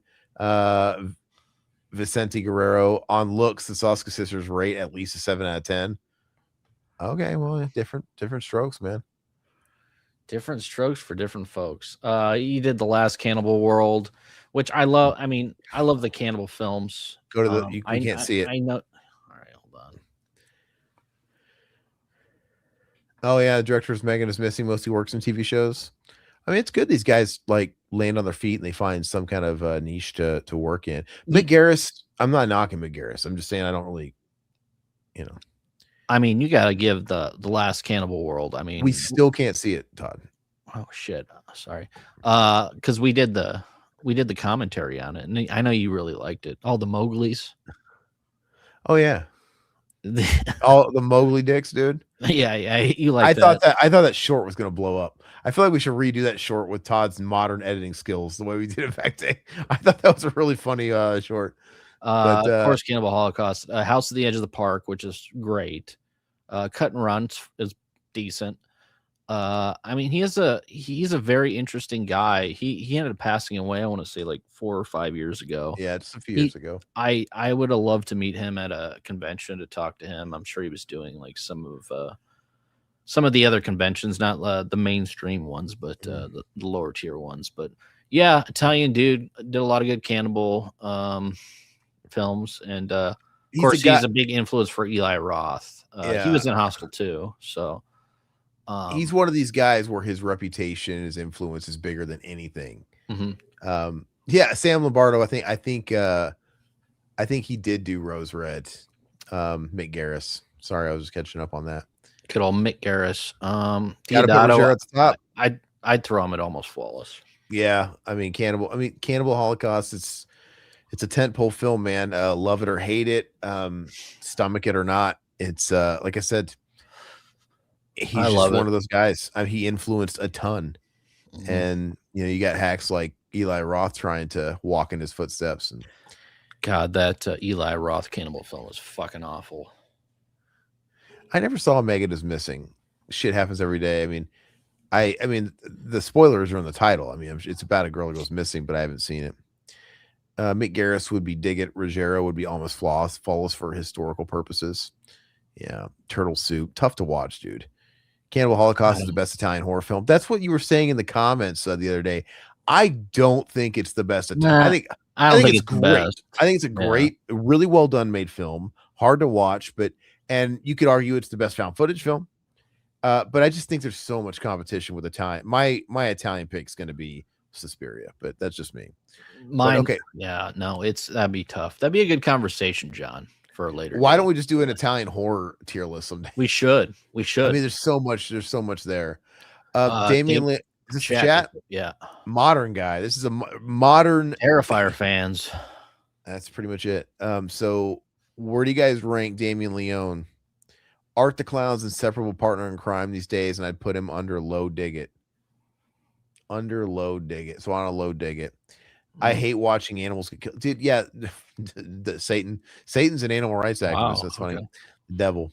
No, it's tough. It's a tough watch, dude. And hey, they fed him the tribe. I mean, it's not, I really don't, it doesn't bother me because I'm like, I hunt stuff like that. Yeah, so. They didn't let it go to waste. And so as long as you're not a vegan or whatever, I guess people shouldn't have a problem with that. It's just the fact that it's on tape where the exploitation comes in. Yeah, sure.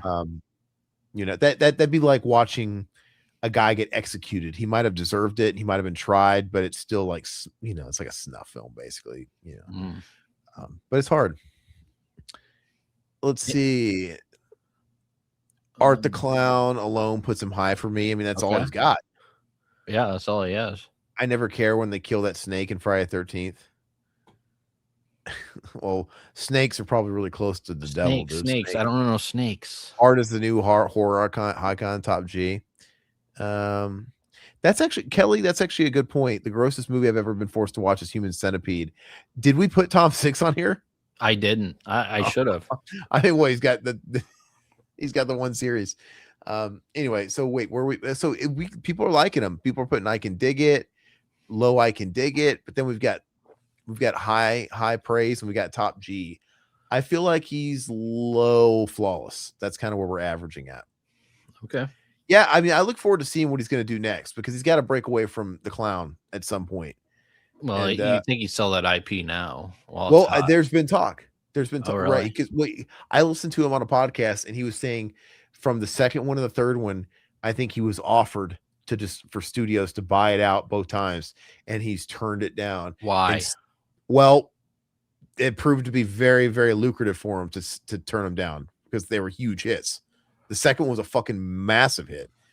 He probably made way more on that because he's retaining the rights and shit like that. He's printing money hand over fist, but it's eventually going to run out. So maybe now is where he starts cashing out. Like, okay, sell it. Well, I didn't know they had a video game. I saw Chris Jericho posted something. I saw that too. Yeah, he got a video game. I didn't even know they had that out. It's like a limited run type indie game, I'm sure. It's probably not like a major thing.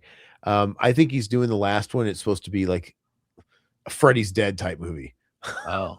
So maybe he can do it one more time. But dude, I mean, he's done really well for himself. But now he's flying close to the sun. Like, get out while you're hot. Leave the table while you're hot, dude. Make one more and be gone. Yeah. So what happens is he's got his Firefly family. He can do one more and he's to finally try something else. And I think he should try something completely different, tonally different, totally different type of vibe. And then he can always fall back on art. That's his trump card. Like if he doesn't succeed, give it a few films. And then in a decade, if he's not, dude, fucking bring back art to life. Jason Lives style. Art lives, and people will come running. Yeah. So who is Guillermo del Toro? That's you. Me. Okay, Yeah. go ahead and hit the list for me and get rid of that. Satan, Human Centipede 2 is nasty. I couldn't finish it. It's fucked up. Oh, that's brutal. When the shit's coming out of all the stitches, dude. It's a lot to watch. The main character with his eyes alone, dude. Just Tom the way he shit, looks, dude. Dude. He made a fucking gritty, gross fucking. It was actually better than the first one. Sleazy movie. And the third one was terrible. What a crazy like about face he did. All right, I'm gonna do a meta sequel about a guy obsessed with the first one. We're gonna make it black and white. We're gonna make it super disgusting. I don't know. I kind of respect it. The third one's where he offended me a bit. Speaking of overrated directors, here we go. Hold on. Well, I want to address it. He wanted creative control over Terrifier, especially after 2 was a huge success. Yeah, I know, and he turns down the bag, but who knows? Maybe he'll keep it. Maybe he'll keep it, and he'll always fall back on it. Del Toro is almost flawless, says Racing Genius. Wow. Okay. Elma fan, Freddy vs. Jason freaked me out.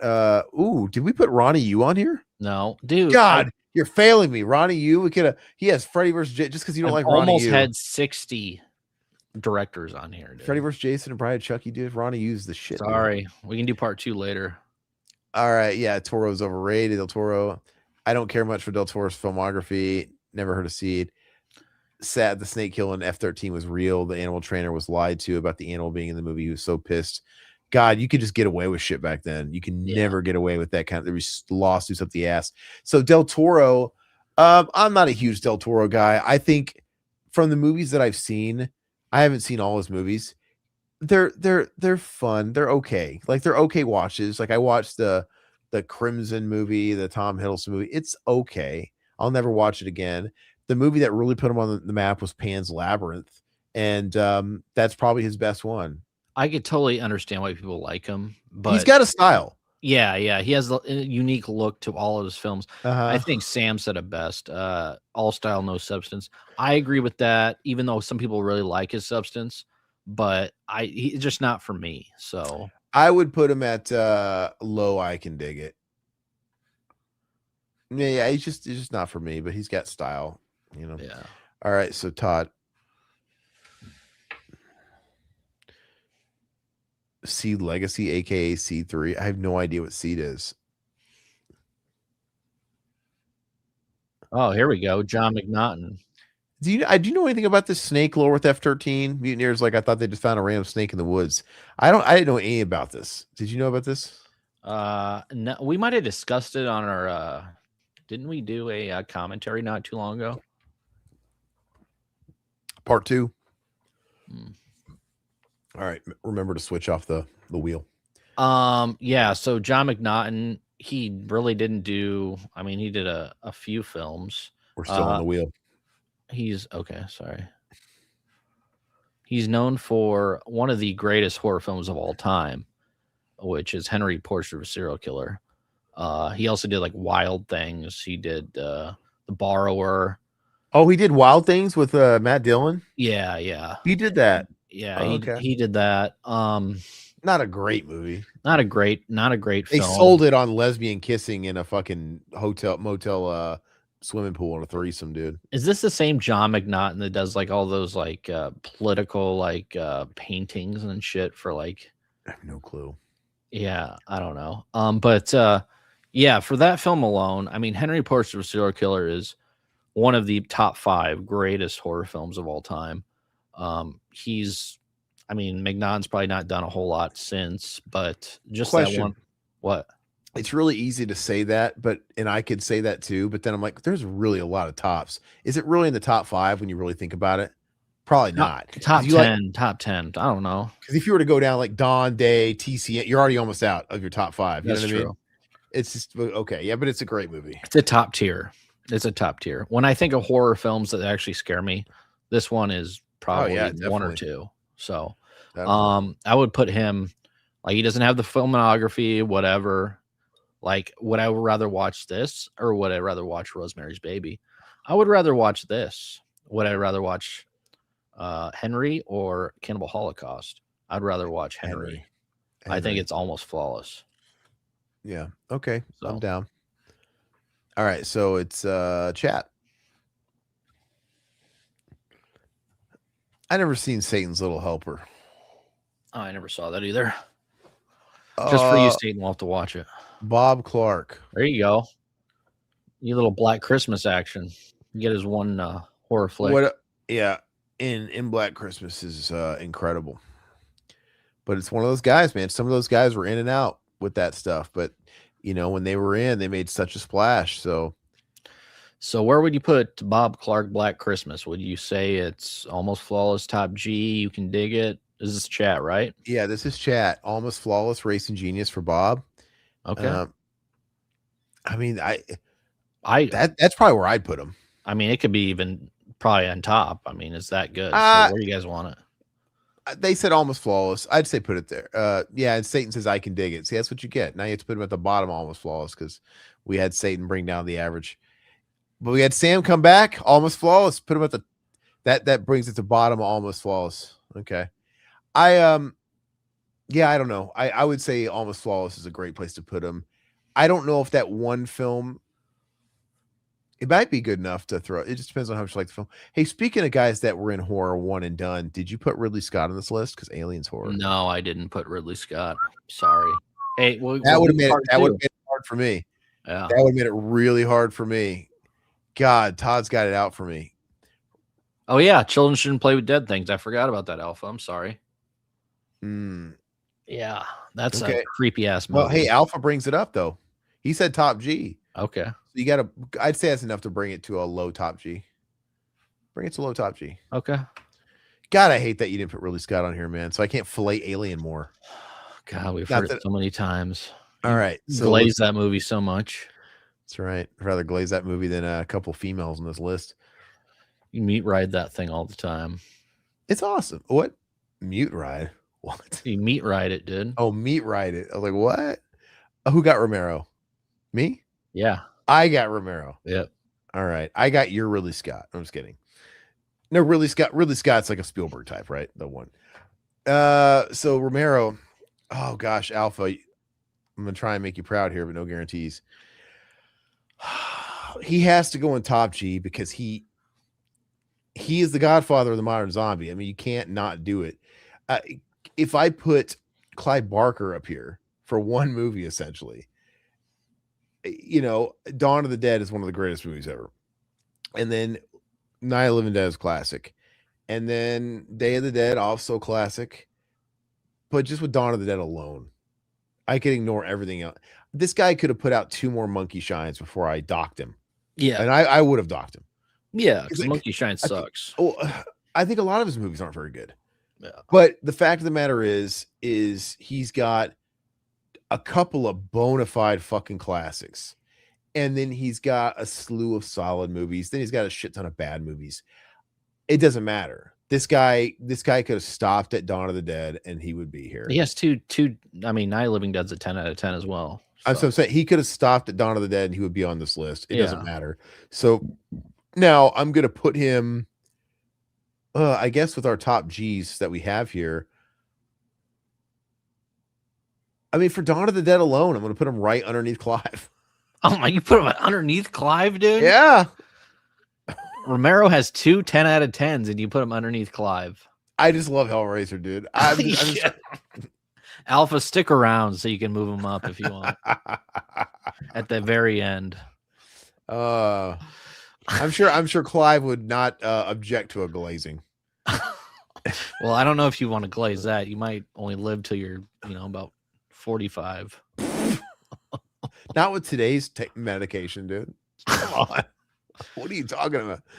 You're terrible, dude. What? You are the living end. No, all right. Who is this? You? You got Lynch? Lynch. All right. Iconic. Wait, what are Lynch's horror movies? It would be Twin Peaks. It's a show, unless you're talking about Fire Walk with Me. Yeah. Okay, well, Fire Walk with Me is not as good as the show, so you're going to really count that. You can't bundle the show in with the fucking movie, the spinoff. You can't bundle it all underneath there. because that would be cheating. That would be a fucking hack. A life hack. Okay. I'll put him in almost flawless. Then how about that? But as far as like horror, I don't think psychological horror. Eraserhead. I'm not a fan. I'm not a huge fan of Eraserhead. It's fine. You know what? I kind of feel like we should introduce something like like when you guys watch America's Got Talent and they have like the golden ticket. I wish we had like a fucking golden ticket to eliminate a director from this list because they don't belong here. I don't think David Lynch belongs in this list at all. All right. Yeah, let's bring it to the chat. Does David Lynch Eraserhead is the horror film in this? Do you guys think David Lynch belongs in this list? I don't. Okay. I mean, like, I want to see what the chat says. Okay. I'm very curious. You tell me, chat. I'll leave this to you. Because it's not fair. See, now you have people like, Lynch is one of my favorite directors of all time. And that's what you have Racing Genius probably going off Lynch for almost, because they're looking at Lynch's his filmography. But Elephant Man's it's like gosh dang it. Lost Highways horror to you? All right, whatever. We'll allow it. But okay, well, if Lost Highway's horror, then you got to fucking bump his numbers up. But I just think this is a stretch. Oh, people are saying he belongs. Yes, top G. But it's yours. It's your vote. Where did you put him? I put him as almost flawless. Okay. I'll throw him high, almost flawless. I think Lynch transcends traditional genres. I think his genre is Lynchian. Mm-hmm. You know what I mean? Like, it's just he's his own thing. If there's anybody you can't really put in a box, it's David Lynch. So that's why I can't really think of him as anything like that labeled. But all right, whatever. Because I mean, I love Lynch. Lynch, as far as a director, just in general, he is top G of G. Interesting dude. Great hair. Oh, okay. Fantastic hair. I wish I had his hair. Wish I had hair. How's my mole? Yeah. Who is this? The chat? Ari Aster. This is another modern day savior. You know what? I mean, Ari Aster is moving away from horror, which is kind of a shame. I know people loved Eddington and doing now. But dude, I think him and Eggers are kind of like contemporary, even though Eggers is staying a little bit more in the gothic space. I still think if Aster never did another horror movie, Hereditary is better than anything Eggers has done. Hereditary is the best film in the past 15 years, dude. Horror movie. So yeah, best horror film. Take that with what you will. Yeah, you guys are. I guess I just don't see it like that. Blue Velvet is horror. I think it's more. I think it's more psychological. So it's like True Detective horror then. Like, where do you guys is? It's True Detective is horror-esque, I would say. I don't think it just because it's got like culty vibes to it. Yes, it's like it's a cop noir. Fucking, it's not. I don't know. When the occult is involved, then yes. Do you think Angel Heart is a horror movie just because the devil's in it? Yes, I do. Oh, you guys I would consider Angel Heart a horror film. Yes. Weird. And if I brought that up, I'm sure they would consider it a horror film as well. Hot take, Beau is Afraid is the only one I really liked. I didn't see Beau is Afraid. That's the one I haven't seen. He's doing Eddington. Satan says Midsummer is a masterpiece. I didn't care for Midsummer. Midsummer was fine to me, but yeah. Even as non-horror is more unsettling than most horror films now. I can dig it. We don't really he's all over the map. Yeah, I mean, I'm really just kind of going off of Hereditary, but let's see. We got an I can dig it. Satan says one of his movies is a masterpiece, but give us a ranking. Midsummer, he said. Yeah, but that's just Midsummer, like the movie. Top G, Satan says. Okay. All right. Well, I think we got to put him ahead of Eggers. You got to put him in Almost Flawless because we had some I can dig it. You better not fucking put him in front of them. Let's see. Rambo Raft for Life, in his review of the Halloween remake, he said Rob Zombie was trying to make a David Lynch version of Halloween. I could see that. Or no, that would be Rob Zombie. That'd be Halloween 2. Is this fucking David Lynch fucking movie? Like, I want to not make a lick of sense. Look, only David Lynch can get away with not making any fucking sense, dude, because he's David Lynch. He invented that shit, dude. Yeah. Dig it. Yeah, dig it for Ari. So he's in a good spot. Hey, stick around. You can always move it. I just might. I'm gonna move fucking Lynch off this list. Move Savini to top G. Oh, Victor Salva. Did I really get Victor You Salva? got Victor Salva. All right. So What does that say about you? Well, the fact that I've never seen a Victor Salva movie says good things. I've never even seen Powder, dude. I refuse. My friends call me Powder. I've known about the Victor Salva thing, long enough to avoid all of his movies because I knew about that before I had a chance to really. I mean, I knew when Powder came out. I just refused to watch it. I wasn't one of these guys that had the displeasure of already bonding with his films before the shit came out, and I'm like, oh god, now I have to pick. Like, do I separate the molester from the art? Oh, the art I grew up with. I never even had to like fucking step into that arena and watch his movie. So no, I take a firm stance again. I'm not going to watch his films. So and you know what? I know we're talking about directors here, but fuck this guy. He's rock gut rejects because he fucks a little boy's ass. Frankly. Hey, Sam likes Jeepers. I like Jeepers Creepers as well. I wouldn't put it top G, but I enjoyed the film. So okay, well, I'm not saying that I hate all of his. You let him babysit your sons. Okay, no. He's just I can't look at this guy. I can't look at this guy, and I have to look at him because you gave him the biggest fucking picture out of everybody. Dude. Yeah, he zoomed in, dude. On purpose. Would you put him behind Savini, dude? I'm just kidding. He's at the. I wouldn't be behind. I wouldn't let Savini behind me or anybody. You know what I mean? Like now with that towel, dude. That's a birthday cake, or the birthday cake, whatever it is. Dude. It's covered. It's what's keeping him from me, dude. It's the only thing in front of us. Alpha. I don't know if you've seen Savini post that every year, like on his birthday. He has like a birthday cake in front of him. It's funny, dude. So Alpha makes a good point, and I was thinking about that as well. Surely that puts Polanski in Rock Gut too. Yes. The thing is I had seen Polanski films before I really knew about all that stuff growing up. So, Polanski's a piece of shit. He's an absolute piece of shit. But the problem is I'm compromised because fuck, I had seen Rosemary's Baby, and I had seen, so it's like, so I hate that. But since I've never seen a Victor Salva movie, all I have to base my fucking judgment on is what I know him for. And that's all I know him for. So, but that's totally fair. That Polanski would be in the same circle of hell as him. Hey, maybe I'll move him up. You never know. Okay. You think they ran his films on like loop on Epstein Island, dude? Oh, I'm sure, dude. Like Clown House again? I can't get hard to this. Trying to keep it up. Who got Sam? You got Sam? I got Sam Raimi. I think his new movie looks like shit. Like, does this even look like a Sam? I think it looks interesting. I was actually just talking about that. It just doesn't look very Sam Raimi, but I will give it a chance. It looks like Castaway, and yeah, it's the premise is kind of interesting. So I'm looking forward to watching it. Okay, so switch over to the list so we can see. We know his filmography. Yeah, where's Sam at? I mean, here he is. This guy's got two of the greatest fucking horror movies of all time. Absolutely. And that's going to carry him. I mean, but it's your vote. Evil Dead 1 and 2, and then I mean, Army of Darkness is solid. It's not the first two. I think I wish he would do more horror, man, because I like Drag Me to Hell.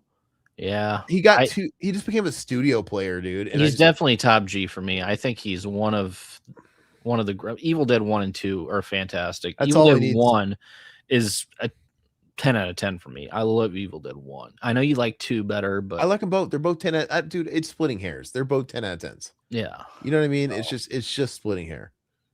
It's like T1 and T2. It's like put him over Clive. No, I agree. Put him over Clive, but Clive is stuck there until somebody moves him. No, you can put him there. You can put him wherever you want. What are you talking about? You can put. I wouldn't put him. I can't put him over Romero. I can't put him over Cronenberg. I can't put him over Fulci. Okay, well then we'll have to. Or Hooper. Then you'll have to reorder it when it's the end of the. I only get one reorder though, so I got to really figure this out. All right, so chat. Yeah, I mean, dude, Raimi. I mean, he's not flawless, but you know what I mean. But his horror output, I guess he's really just done 3 horror movies. Because Army of Darkness really isn't a horror movie, I don't think. Evil Dead 1 and 2, and I can't speak for the new one. And he did what's it called? Drag Me to Hell. That's really it. And Drag Me to Hell is not Evil Dead 1 or 2 by a long stretch, but I like Drag Me to Hell, even though it's got Justin Stinky Long in it. It's some bad CGI in that. You know who I did forget to put on this list? Peter Jackson. That's wild. I can't believe that, dude. Dead Alive is awesome. And Bad Taste is great too. Well, he's on the list, just like Ridley's on the list. We need a part 2. Okay. Put him over Clive's dead body. Oh. Yeah, flawless victory tier. Zombie. Who got this? Chat got Zombie. Okay, the chat loves Zombie. You guys all fillet Rob Zombie. So you guys, wherever you guys put him, this is probably what I'm gonna have to move at the end. Just spoiler alert. Glaze him to the top. Come on. Because it's not gonna be low enough. Yeah. Let's do it. Oh hell. No, Mutineer's not into Zombie. Mostly awful. So I'd say that's an awful waffle. Okay. Wow. Bottom tier. Okay, I'm liking you guys. Okay. Almost flawless. This is where we get. He's such a divisive guy. And top G. Damn. Shit. So we got 3 awful waffles, 2 top G. We got an almost flawless. We got a top G. Gosh, dude, I really can't wait until the end when they start. They could move Rob Zombie to number 1 for all we know, dude. This is crazy. Okay, but the gamer guy says Rock Gut. Wow. Shit. Okay, so let's stop there. That's now it's getting confusing. Okay. We have a top G. We have an almost flawless. We have 3 awful waffles, and we have a rot gut. I feel like we got to put him in low. I can dig it. I think that's where that maybe averages out to. Whoever gets it at the end, they can move him to the top. Good Lord. I should have predicted that. He's so polarizing. Yeah. Divisive. Yeah. It's great. Right. Yeah. I guess he's got that going for him because he's a good discussion piece, right? Absolutely, dude. Just like Eli Roth, but Rob Zombie's even better. He's a better discussion piece. Absolutely. Oh, I get Hitchcock. Fuck yeah. Yeah. And you know where he's going. Yeah. He is the GOAT. He's the guy. Yeah. And everybody, I mean, Hitchcockian became like a genre in itself, right? You watch a movie like Breakdown, that's a Hitchcock movie. Mm-hmm.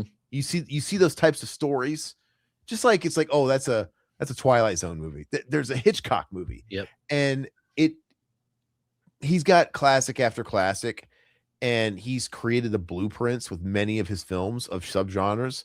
But because of Psycho, we don't even have to go past Psycho. It's arguably the greatest horror film of all time. He is top G, and I'm going to put him. Gosh, dude, this is so hard. Does he go before or after Romero? Because I love Dawn too. He goes ahead of Clive Barker. I know Fuck that. He has one of the greatest horror films of all time. Put him right there in between George and Clive. A sandwich I'm pretty sure he's happy to be in. Is Clive the top dude? I hope not. Well, Clive's always the bottom. We already know George is like dead too. That's an interesting sandwich. But yeah, I don't know that look, I get it. There's part of me that feels like an asshole for keeping Clive at the top now that we're talking about Psycho and Dawn of the Dead. What would you rather watch, Dawn of the Dead, Psycho, or Hellraiser? All of them. They're all good. I know. Dude, what's the better? What do you like? I don't know if I can pick. I think they're all 3 10 out of 10 movies, dude. They're fucking all awesome. I really can't. I really can't decide. And honestly, I've grown up with Hellraiser, and I think I'm just being a little biased that was I watched Hellraiser before I saw Psycho, before I saw Dawn of the Dead. Okay. So I'm just and I think people do not give Clive Barker enough Mr. Barker. People do not give our old music teacher, Mr. Barker, enough credit.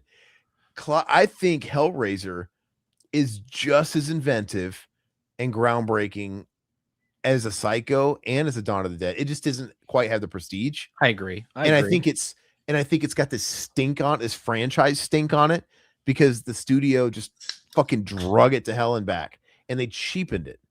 It's kind of like what they did with Freddy, except I think Freddy's a brilliant idea too, but I think Hellraiser's a better movie than the first Nightmare on Elm Street. It's just Psycho is based off a book. So, he had that to work off of. Dawn of the Dead, amazing, but he was working off a formula he had already created. Dude, who writes a book like Hellraiser and makes it to a movie? it mixes in the BDSM culture, and it's fucking wild, dude. It's just, No, it's great. No, I agree. so I think he's underappreciated. So yeah, I'm sticking it where it's where it is. Okay, maybe he'll get topped. We'll see. He hopes. I'm not gonna. Let's hope he doesn't bottom out. What is this turning into? Oh man, we got. Oh, you got Kubrick. Damn. See, yeah, this is where it gets tough, dude. Wow. Because we're talking about The Shining, we're talking about Psycho, we're talking about Dawn of the Dead. Which this is where it gets tricky. Because the one horror film. God, these are all my favorite horror films. And guess what? If you were to ask me, let's take it one film at a time. As much as Psycho is super important, and maybe more important, of course, than The Shining, now we're splitting hairs, and now we have to start looking in other avenues. So The Shining is a 10 out of 10 as well. Yes. But The Shining straight up is a gorgeous movie that Psycho cannot compare. Yes. You can't, they didn't have the tools to compare to The Shining. For a filmmaker aspect, for the movie aspect, everything about this film is interesting. Like, I can go back and rewatch this film a million times and never get, kind of like, Dawn of the Dead, Psycho as well. But I mean, this is the one film. It's just like you catch something every time you watch the film. This is going to be the tough one, because this is really his only horror movie. And we're, The Shining is basically going toe to toe and taking on the whole fucking horror community with one movie. Mm-hmm. Kubrick's brilliant. He dabbled in every genre you could think of, and he dominated all of them. And so, the guy was a fucking genius. So yeah, I'm not going to get mad that you put him over Hellraiser, because it's just, now the only thing that I'm going to keep giving Clive his flowers over is it was an original IP. If anything, The Shining was a King property that was pretty much his original IP. I mean, no, he took. Come on, that's insulting Stephen King a bit too much. Well, let's insult him. He deserves it. But he took The Shining, and he tweaked it, and he edited it into, like, you put it through his filter. So that's the only thing that I'm hanging on to Barker for, is just. But yeah, dude, The Shining, you can't fuck with it. I got no qualms about it. And that picture, he looks like his reputation in all his pictures, dude. And if you didn't have Barker there, I don't know if I'd put Kubrick there, just because, like, I can't see, like, I mean, The Shining is, I mean, we talk about top 5. It is in the top 5. It could be top 3 for all. This is hard for me to say, but I have to put Shining over Dawn, and I have to put Shining over. I have to put it over Psycho. I just have to. I think it's just. It's tough. I put Dawn my number 1 still. Then I would put Psycho and Shining 2, like, interchange. You know what's splitting it for me and making it's Jack Nicholson, dude. Yeah. It's Jack. It's just like, if somebody else was in that role, like a Martin Sheen or whoever they wanted to cast. Yeah, Martin Sheen. Maybe it wouldn't be the same, but I'm sorry. Jack Nicholson, he's really amazing. You watch certain movies and there's certain things that are the highlight. Even without Jack, the movie's spectacular, from the cinematography to the score to the supporting, everything. Scatman Carruthers, everything about it's great. But Jack takes it to an even higher level. I don't know. It's tough. This is getting tough now. Let's see. Can't wait till we get to Carpenter. Hopefully I get him. Oh, Peter Medak, dude, my boy. Hey, Noah, the worst tier list director is Victor Salva, no contest. I put him at the fucking bottom, bro. I ain't fucking taking it. I can't deal with the guy. Peter Medak. He directed one of the greatest movies of all time, The Changeling. Yep. And he's The Changeling along with Species 2. that's kind of his contributions to horror. Well, I mean, Changeling is a fantastic movie. I think The Changeling, I mean, like I said, there's too many great movies to be like top 5, type 10. I'm not even gonna do the math, but this is an elite tier movie, wherever it falls. And we're going off 2 films here. I've never seen Species 2. I've seen Species 1. I don't like it. I don't care to see Species 2. Is this the chat? Yes. God dang it. Chat, do the right thing. We got to dig it. Satan says he can dig it. Yeah, racing. Yeah, Species 2. Yeah. You can't separate the art from the artist on Jeepers Creepers 2. I can't. It's tough, man. No. Oh, Satan, and I can dig it. That's it. Do we got anything higher to help him out? Is it just so I can dig it? Dig it, Racing Genius. All right, we'll leave him and dig it. Massacred my boy. Right behind Rob Zombie. Ah. Oh no, come on. Okay, give me this. No. You got to put him at the fucking top of the I can dig it. I think for the Changeling alone, put him at the top. Come on. Fine. All right. I mean, me, yes. This is a chat though, so I'm going based off what the chat wants. This is you here. You don't have to. Everything he did was shit. Yeah. Species 2 is a gem and has Michael Madsen back in it. Yeah, I watched the first one with, dude, Ben Kingsley. The shit he was doing after he won his Oscar in Gandhi blows my mind. Like that guy's career doing Species, dude. But yeah, Michael Madsen's great. R.I.P. Yeah, Powder. You know, Sean Patrick Flannery. I wonder if like at cons, because Sean Patrick Flannery's a bit of a con roach. I wonder if he has 8x10s of Powder on there, dude. I mean, that's one of his only starring roles, that and Boondock Saints. I wonder if that bothers him. Like, God, I only had 2 8x10s to choose from, and you had to go and touch a child. You had to ruin it.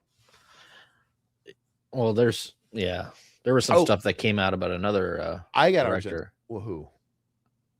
The Revenge of the Nerds guy? Didn't I just send that to you? The guy from Field of Dreams. Oh, he's the guy. He's the bad guy from First Kid that was talking to him on I Am as a girl. He's like, yeah. He just got arrested for but allegedly doing something. He turned himself in, which is a good sign. Yeah. So it's like we don't know yet. I don't know anything about it. All I know is there's accusations, and he turned himself in. He's not trying to. So I don't know enough about it to say it. I mean, I don't know. No, I just saw it in the news yesterday, so I don't know. But if he's anything like his character in First Kid, that guy had like creepy, dude. Predator all over him, dude. Yeah. He was groundbreaking, dude. He was like Captain Howdy, like going on the IM chats, dude. He was catfishing before catfishing. He was that was First Kid. That was like what, 95? No, later 90s. It was like the AIM days or whatever, but he was catfishing the First Kid, dude. Yeah. And I like how the pool of online friends was so shallow that they would connect his disgruntled ex what was his AIM name, dude? Do you remember? Probably like Fun Girl 69, Skater Girl. It was something.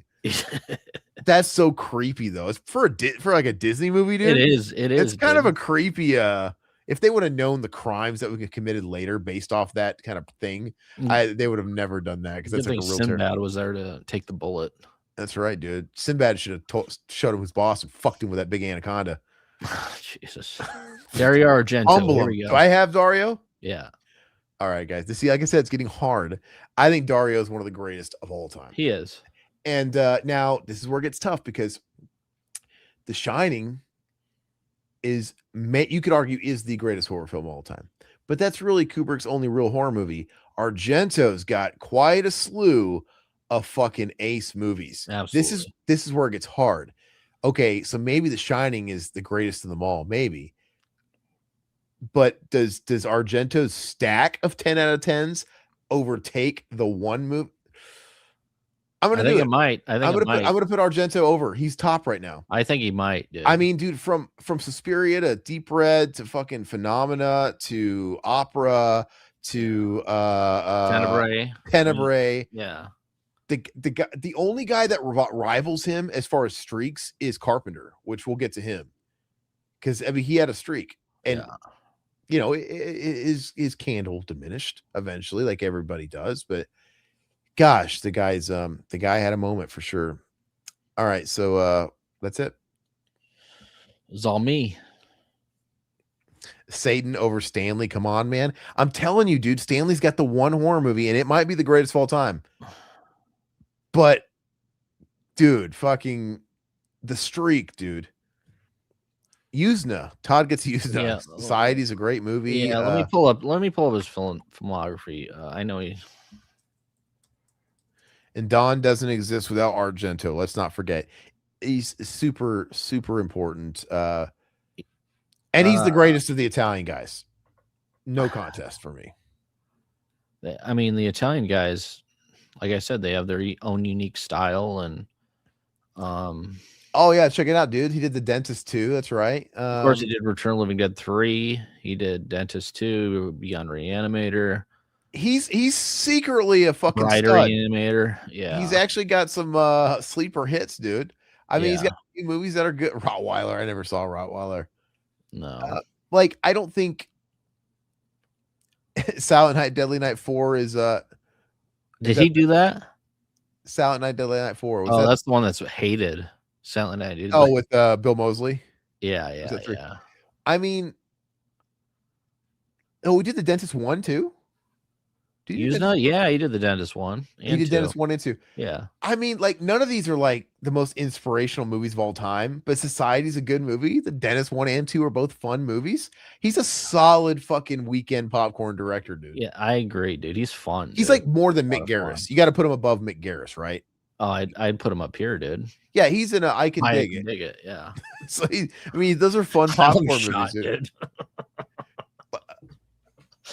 If he was a younger director, he'd be doing it like this, dude. I watch a lot of cinematographer videos. You have these young directors, dude. They used to do this, right? But now they're framing shots in verticals, like for TikTok. Ugh. It's fucking weird, dude. Fuck like, vertical, dude. It's fucking weird, dude. It's really odd.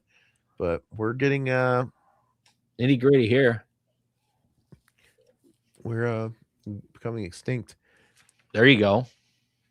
Oh, Gordon Green, baby. Argento has great set pieces set into films that are not so great. Whoa. I like how you started with a compliment, then you slapped me in the face.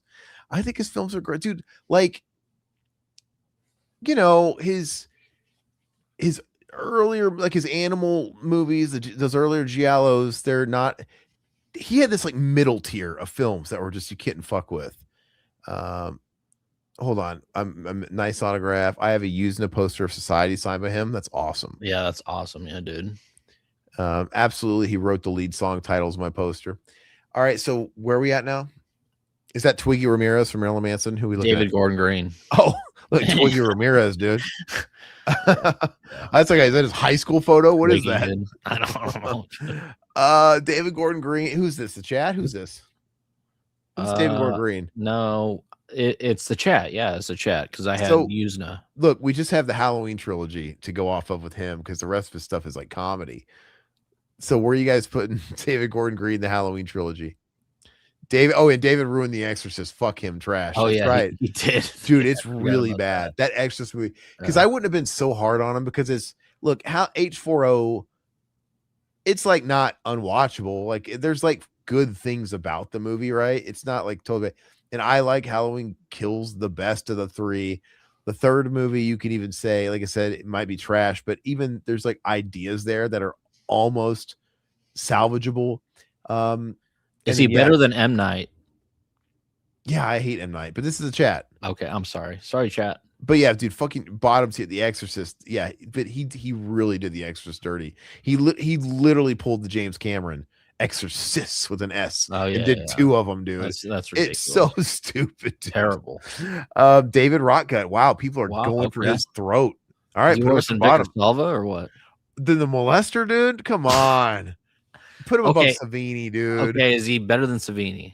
Yeah, because let's be honest here. His Halloween movies I'd rather watch than Theater Bazaar. I'd rather watch than any Soskas, and I'd rather take over a convicted, Well, I mean, yeah, especially if Savini didn't even direct Night of the Living Dead. I legit think Halloween Kills is a fun popcorn movie.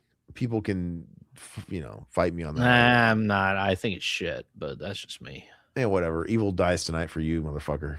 It's terrible. See the bottom, dude. People fucking hate him. Wow. You know what? I wonder what'll be interesting to see with David Gordon Green is how the community as a whole sees him in like 10 to 20 years. You know what I mean? Yeah. Because everybody's really close to that trilogy wrapping up and it left such a bad taste in people's mouth. People really, Rob Zombie's power is stronger than ever. Like there's like a Rob Zombie Halloween cult now. And I'm not saying people didn't like his movies before, but it just grew stronger after 20 years. I bet you the Gordon Green stuff will have a place in 20 years. Oh, I'm sure, dude. Everything comes around. Yeah. Everyone's better than Savini. What the fuck you talking about? A boot. Are you Canadian? Yeah. I mean, yeah, David just feels like a carpetbagger in the horror field. Overrated. He was appropriating our culture. Go back to your comedy lane. Come in here and take over one of those beloved classics and fuck it up and leave, and then take Exorcist, dude. Wipe your cum dick all over it and leave. I just after he fucked it all. Yeah, it is kind of a weird move. Mike Flanagan is the new Matt. Is this me? Who is this? Am I Flanagan?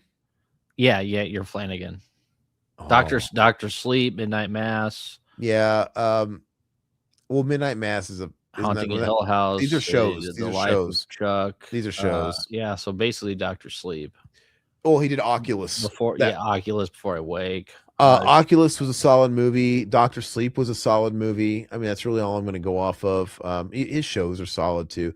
I'm going to literally put him in I Can Dig It wherever you want, you know. And I watched Doctor Sleep probably about a year ago, thinking like I was listening to some.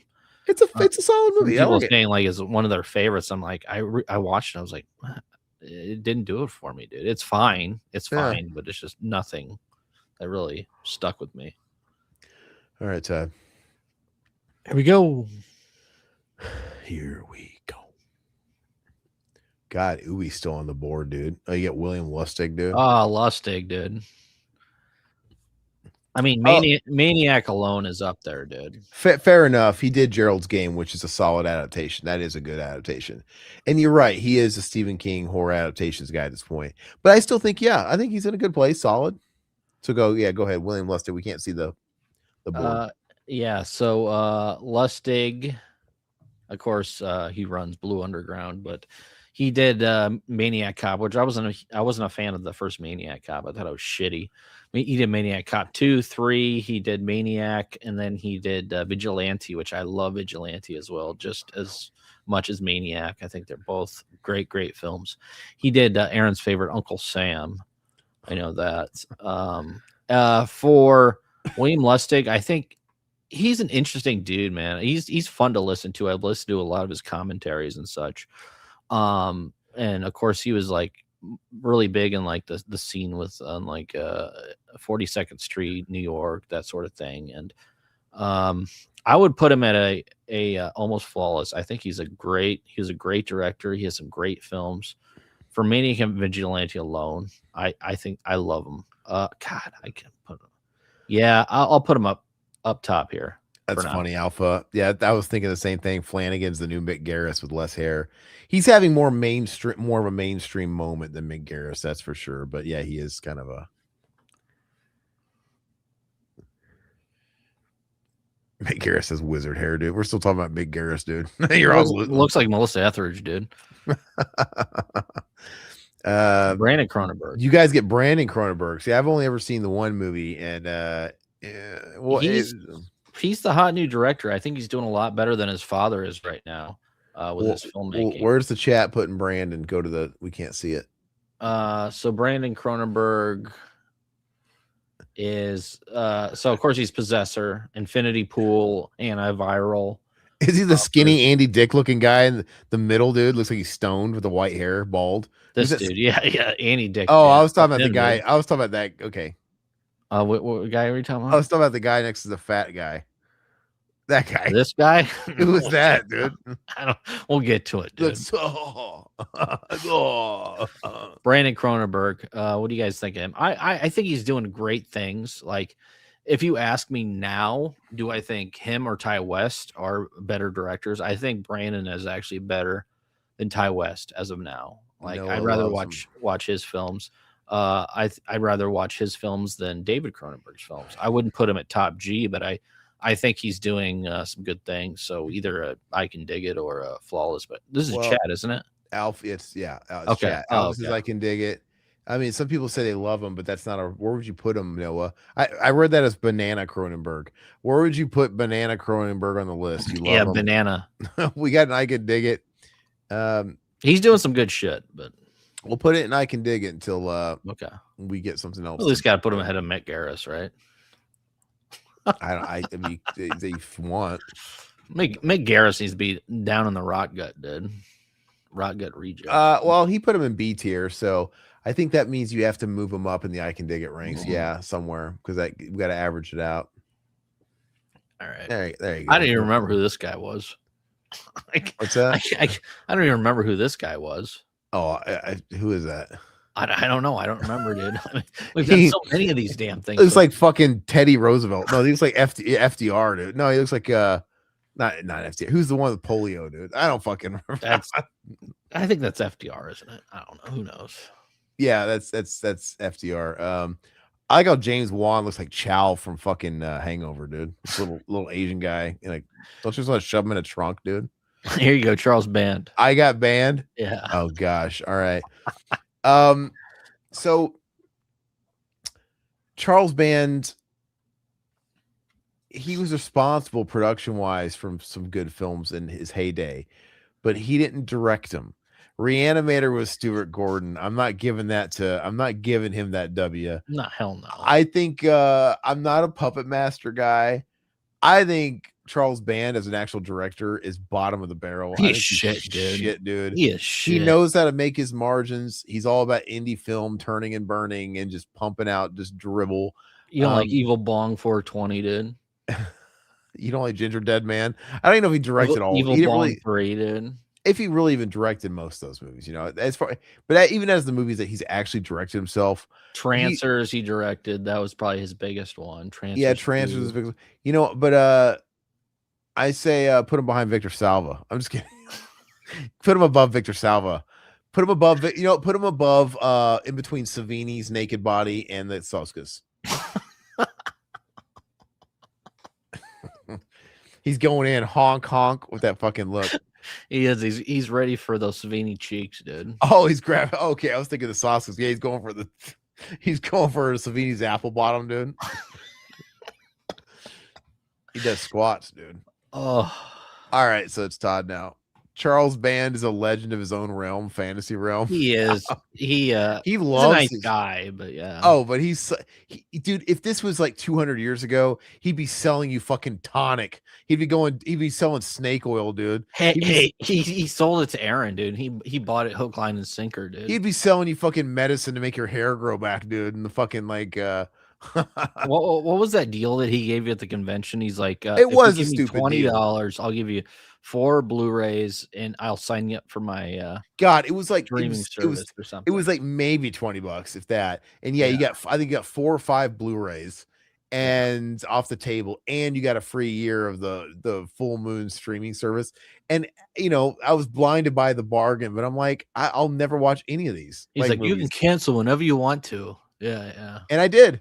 I canceled right away. I think you canceled right after you left the booth, dude. And I never watched it. I had it for a year and I actually never watched it.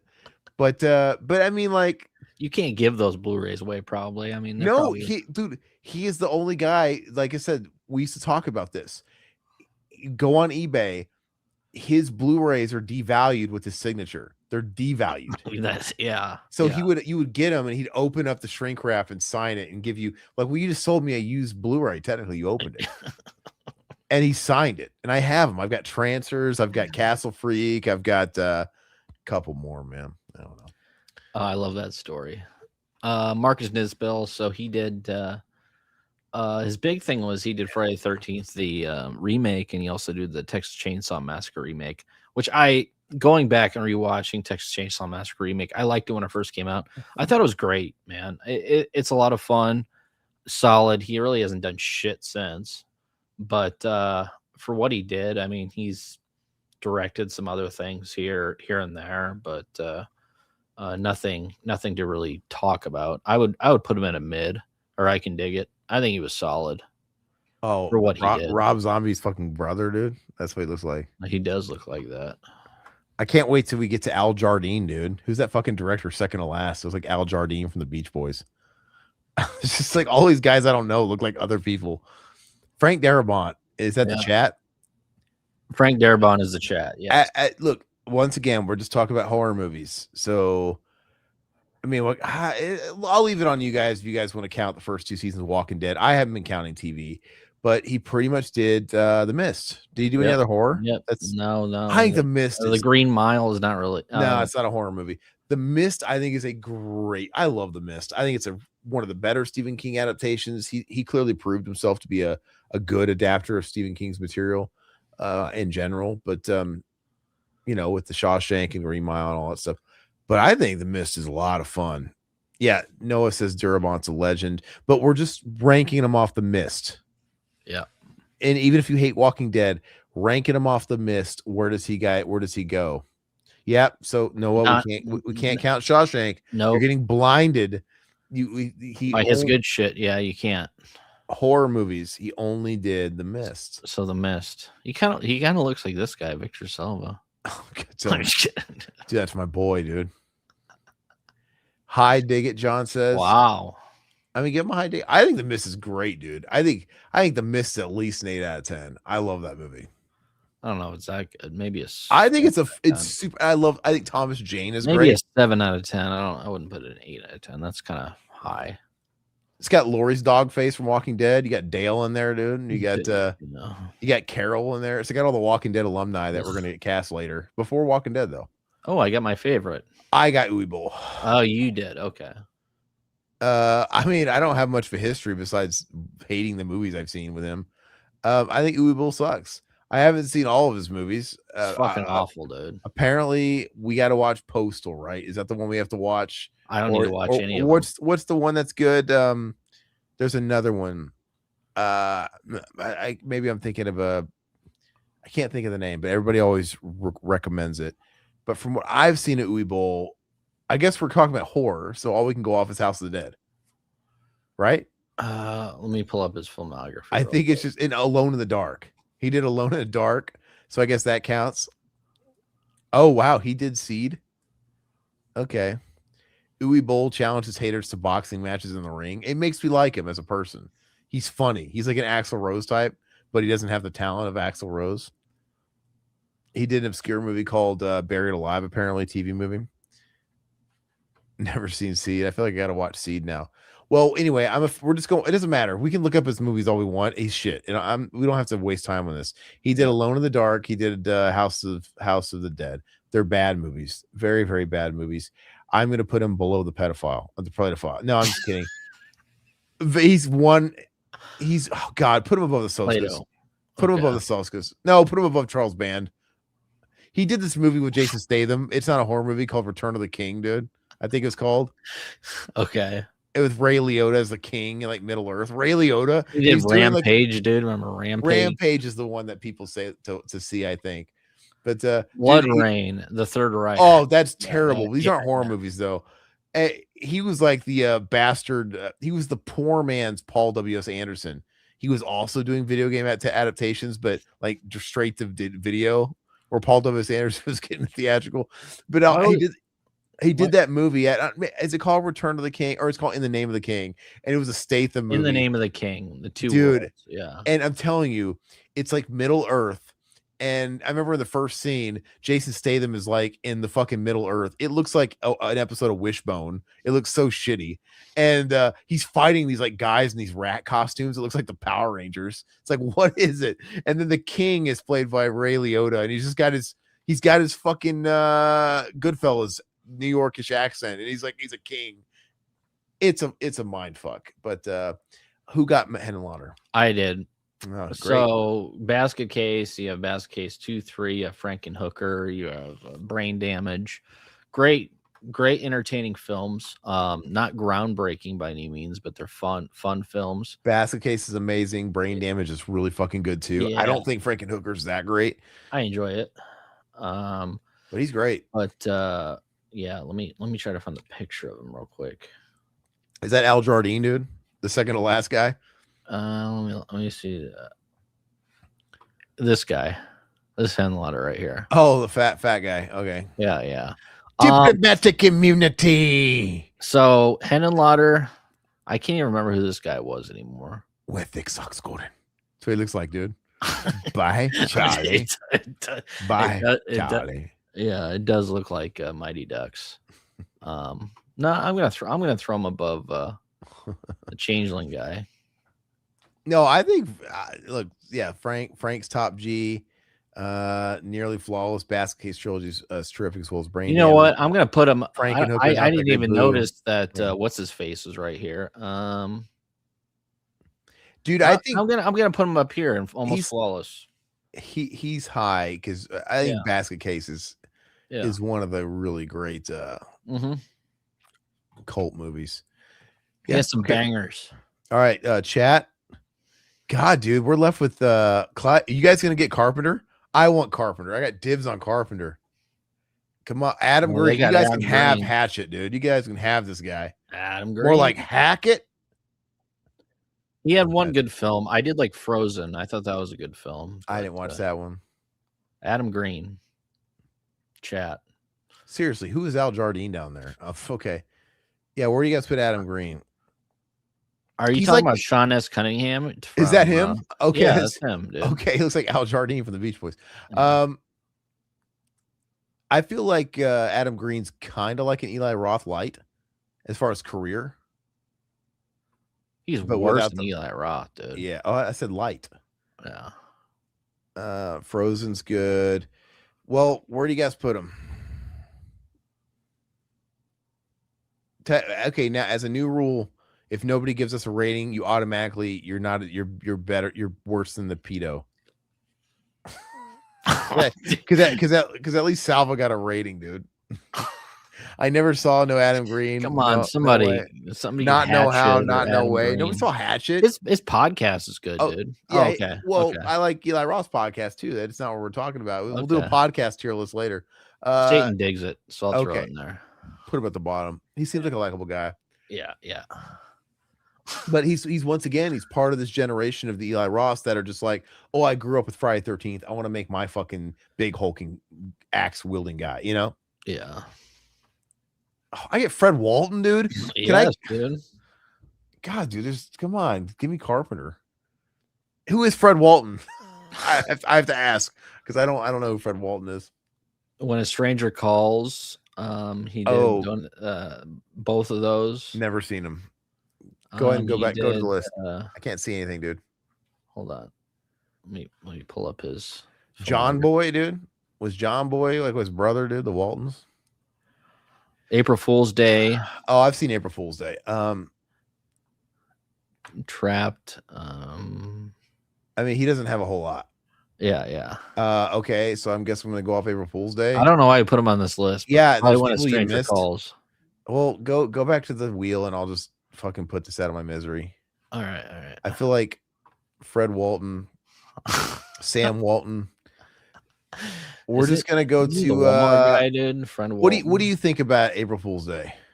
It's fine. Mid. It's mid. I guess he. You know what? I'm actually he's this guy that looks like. I'm actually gonna give him an awful waffle. You know, because I actually feel like that's not enough. And if you've only got one movie that I've seen, it's got to be amazing. But if it's just sort of a meh movie, that's not enough. You're gonna get awful waffle. That's looks like Daniel Stern, dude. Stone. He looks high, dude. Dude, he doesn't have a hooker blowing him, dude. It can't be Daniel Stern. Everybody keeps posting that thing about him getting he didn't even get arrested. He got a citation. They just gave him a ticket. God forbid a man has a hobby, dude. I mean, look at the guy. I mean, if I look like him, which I don't look as much better, but I mean, dude, I'd be in the same boat as him, dude. He's Marv Merchants, dude. He pulls. I always thought it's funny how Marv had a last name Merchants. It's funny, and they never call him Merchants.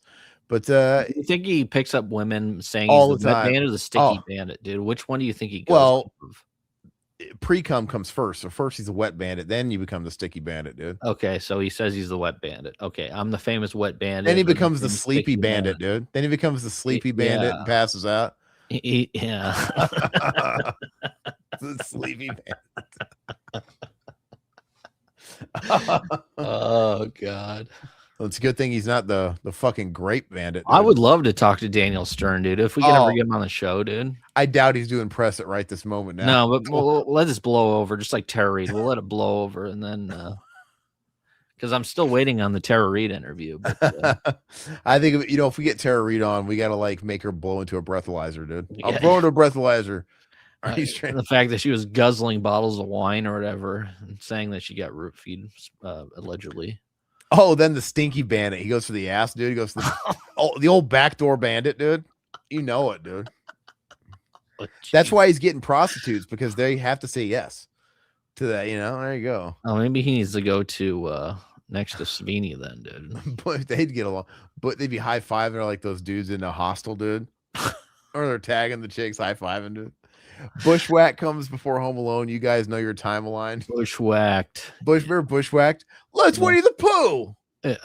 They always said that in the trailer, dude. Bushwhack sucks. I still watch it. It's not good, but hey, that's when he had a little heat because of Home Alone. They actually gave him a chance to star in a movie. Who got this? You got Carpenter? I had Carpenter. Because this is where it really gets hard. It's not hard. I mean, on this list, I mean, the way things are set now, he's Carpenter's the guy. number one. He's number one. And I feel like Argento comes close to that streak. It's like Argento's the Italian equivalent as far as a streak, and I would agree. Yeah, Carpenter is the number one. Yeah, nobody has a streak like him. You could argue The Shining is the best movie on, maybe, but it doesn't matter, dude. Carpenter has like 10 out of 10s. He has so many tons. Of them. Yeah. 8 out of 10s. Even his bad movies are good, you know. Except Ghosts of Mars. I still enjoy it. I know you hate it, but anyway, let's see. Carpenter is easy top G. Is my favorite horror movie in Halloween. The best remake in The Thing, and In the Mouth of Masoch is classic two top 3 easy. Carpenter's automatic top G. Can't deny that at all. But he is the number one. Yeah, it wasn't a debate on what tier he was going to land on.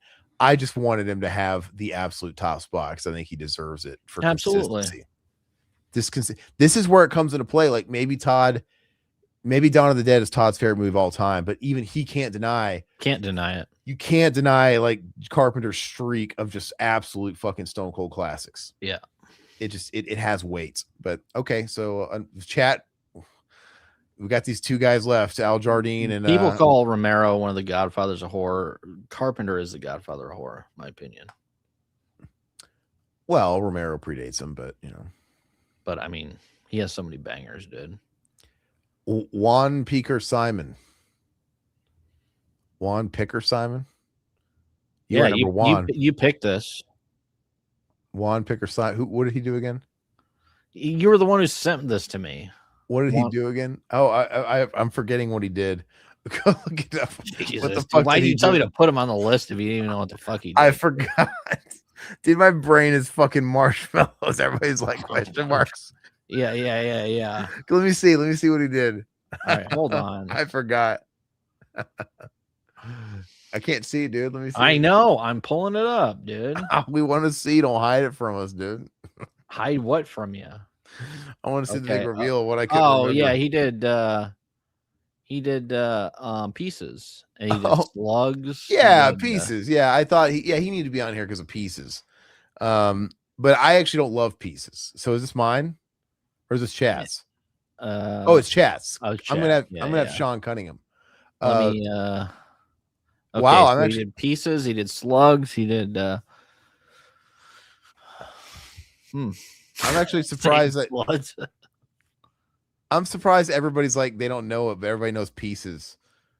Oh yeah, Pieces. Oh yeah. Even Todd, dude. Like I forgot. Well, I don't remember his name, dude. I don't love Pieces. Pieces. I like it. It's groundbreaking. I mean, it's important in a way.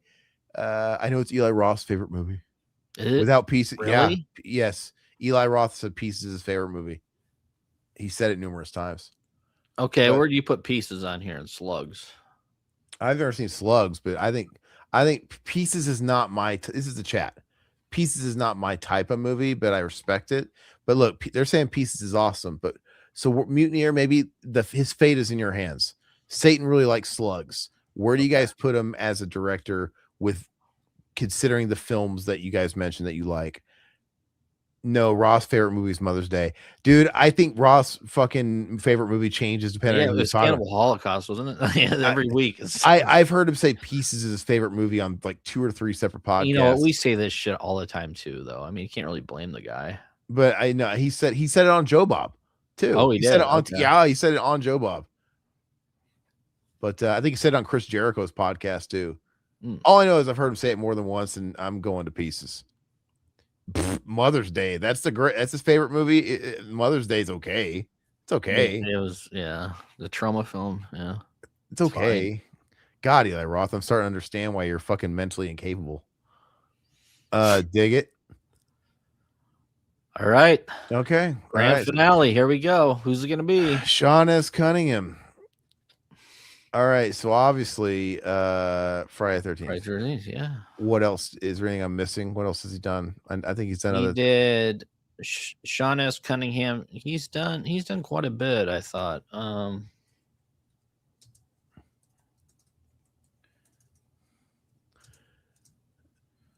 Sean Penn.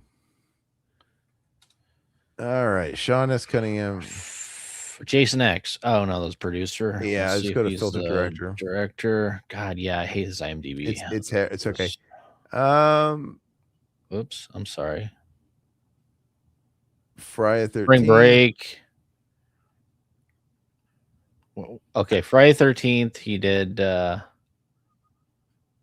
that's Deep Star 6, The New Kids. Okay. Spring Break. Friday 13th. Get out. Let's not waste our time. Strangers watching. Friday 13th. Okay, go back to the list. Let's end this.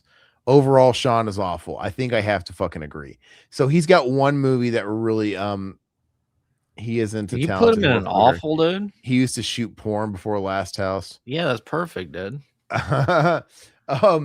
No. He's got the one movie. And culturally, Friday the 13th is a important film, but it was again just ripping off Halloween. Yeah. And it made a schlocky version of Halloween. I'm gonna put him with his record in the one movie. I'm gonna put him in a low. I can dig it for what he started, but that's kind of it. Wow, 6 out of 10 for Satan. Friday 13th. You're crazy, man. Yeah, I'm kind of with you. It's crazy. It's more my least favorite. 9 out of 10 for me. All right, guys. So, Sean got lucky. Friday, the most important ripoff. Exactly. All right, guys. So this is the time where we can change stuff up. We each get a turn. So if you guys want to change something, you may do it in the chat. I'm going to go first. I feel, I'm actually pretty happy with the top G list. Okay. I think it's solid. Like I don't, Carpenter, Argento, Kubrick, Clive. I'm happy him being there. You got Hitchcock, you got Romero. I'm not offended by that at all. I wish I could take Lynch off the list. I'm not going to do that because I don't think he quite qualifies, but it's subjective, I guess. I think oh gosh. Okay, Rob Zombie. He's the guy I'm going for. He's on the I can dig it list. Oh, there's no take backsies. You guys can't like ollie oop and then undo what I just did. Okay, no, you can't do that. So go to Rob Zombie. He's on the I can dig it, kind of low. He's kind of low. Okay, take him. Put that fucking guy at Rock Gut Rejects. Put him no, Victor Salva's ahead of him. No, I'm just kidding. Put him he's ahead of he's at the top of Rock Gut Rejects. I'll give him a little bit of credit. Okay. Oh, so yeah. David Gordon Green. Okay, John says Barker needs to go down. Okay. 5 made Nightbreed. He loses points for that for me. God, well, where are you guys gonna fucking put him, assholes? You tell us. Still sorry, Satan. You can't undo it. Mutineer says move Romero ahead of Argento. So he's doing that first. Do it. Okay, so there's your turn, Mutineer.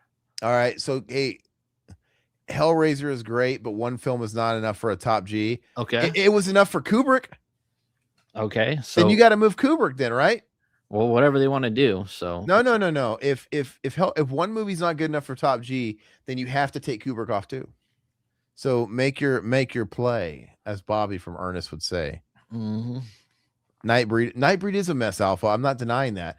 It's terrible. I said Hellraiser is that good. He had 3 movies, varying quality, one amazing, one not good, and one solid. It's like you can move him down, Alpha. It's fine. Just tell us where you want us to move.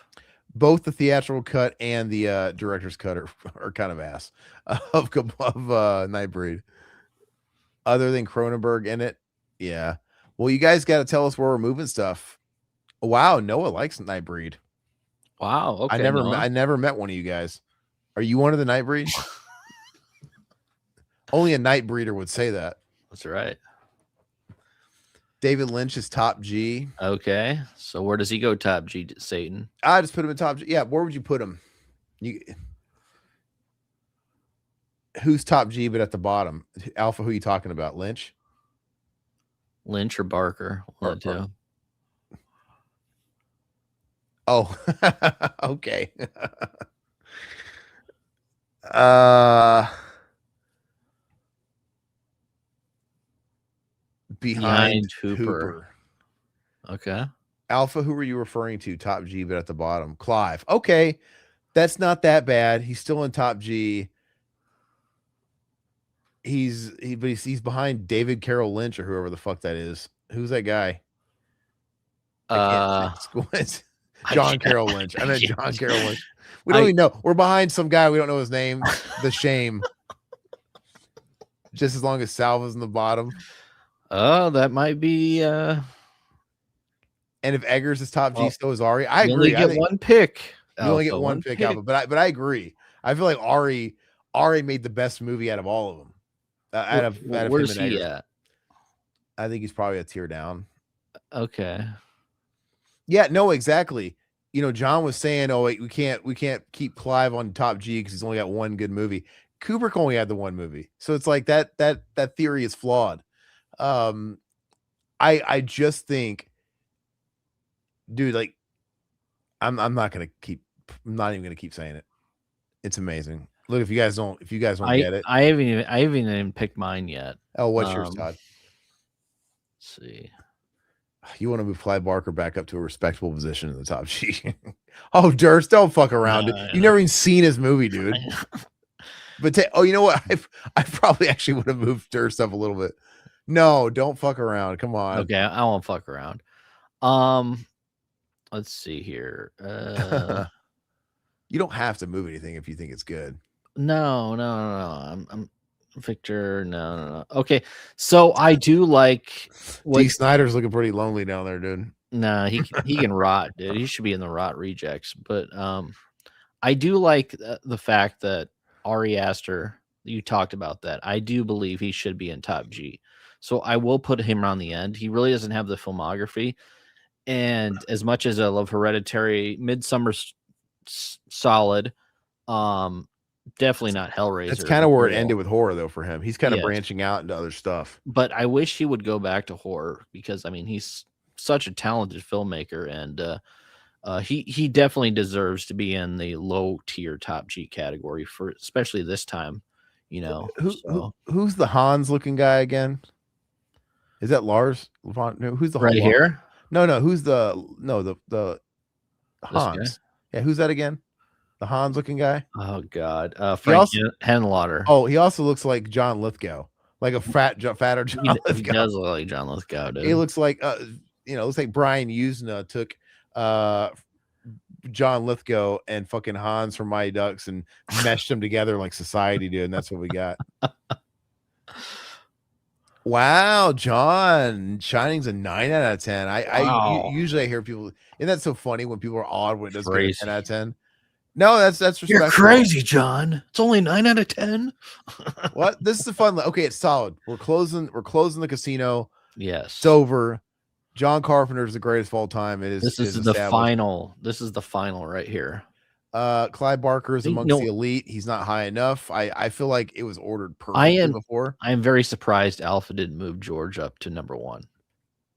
Yeah, instead he took his fucking vote to knock my guy down. Yeah. Why didn't you just move your guy up? I love it. Why didn't you just move your guy up, man? But you know what? All we know is that Carpenter is the greatest, and what's his face? Salva is where he is. But is it, dude? I actually look, Salva being in last place, it isn't anything to brag about because it was a given. So if you really think about it, the person who should be most embarrassed on this list is the Suskas because they're right next to Salva. I know, dude. Even Sabini looks better than them, dude. Because they're right next to Salva. Like Salva is guaranteed last. Yeah.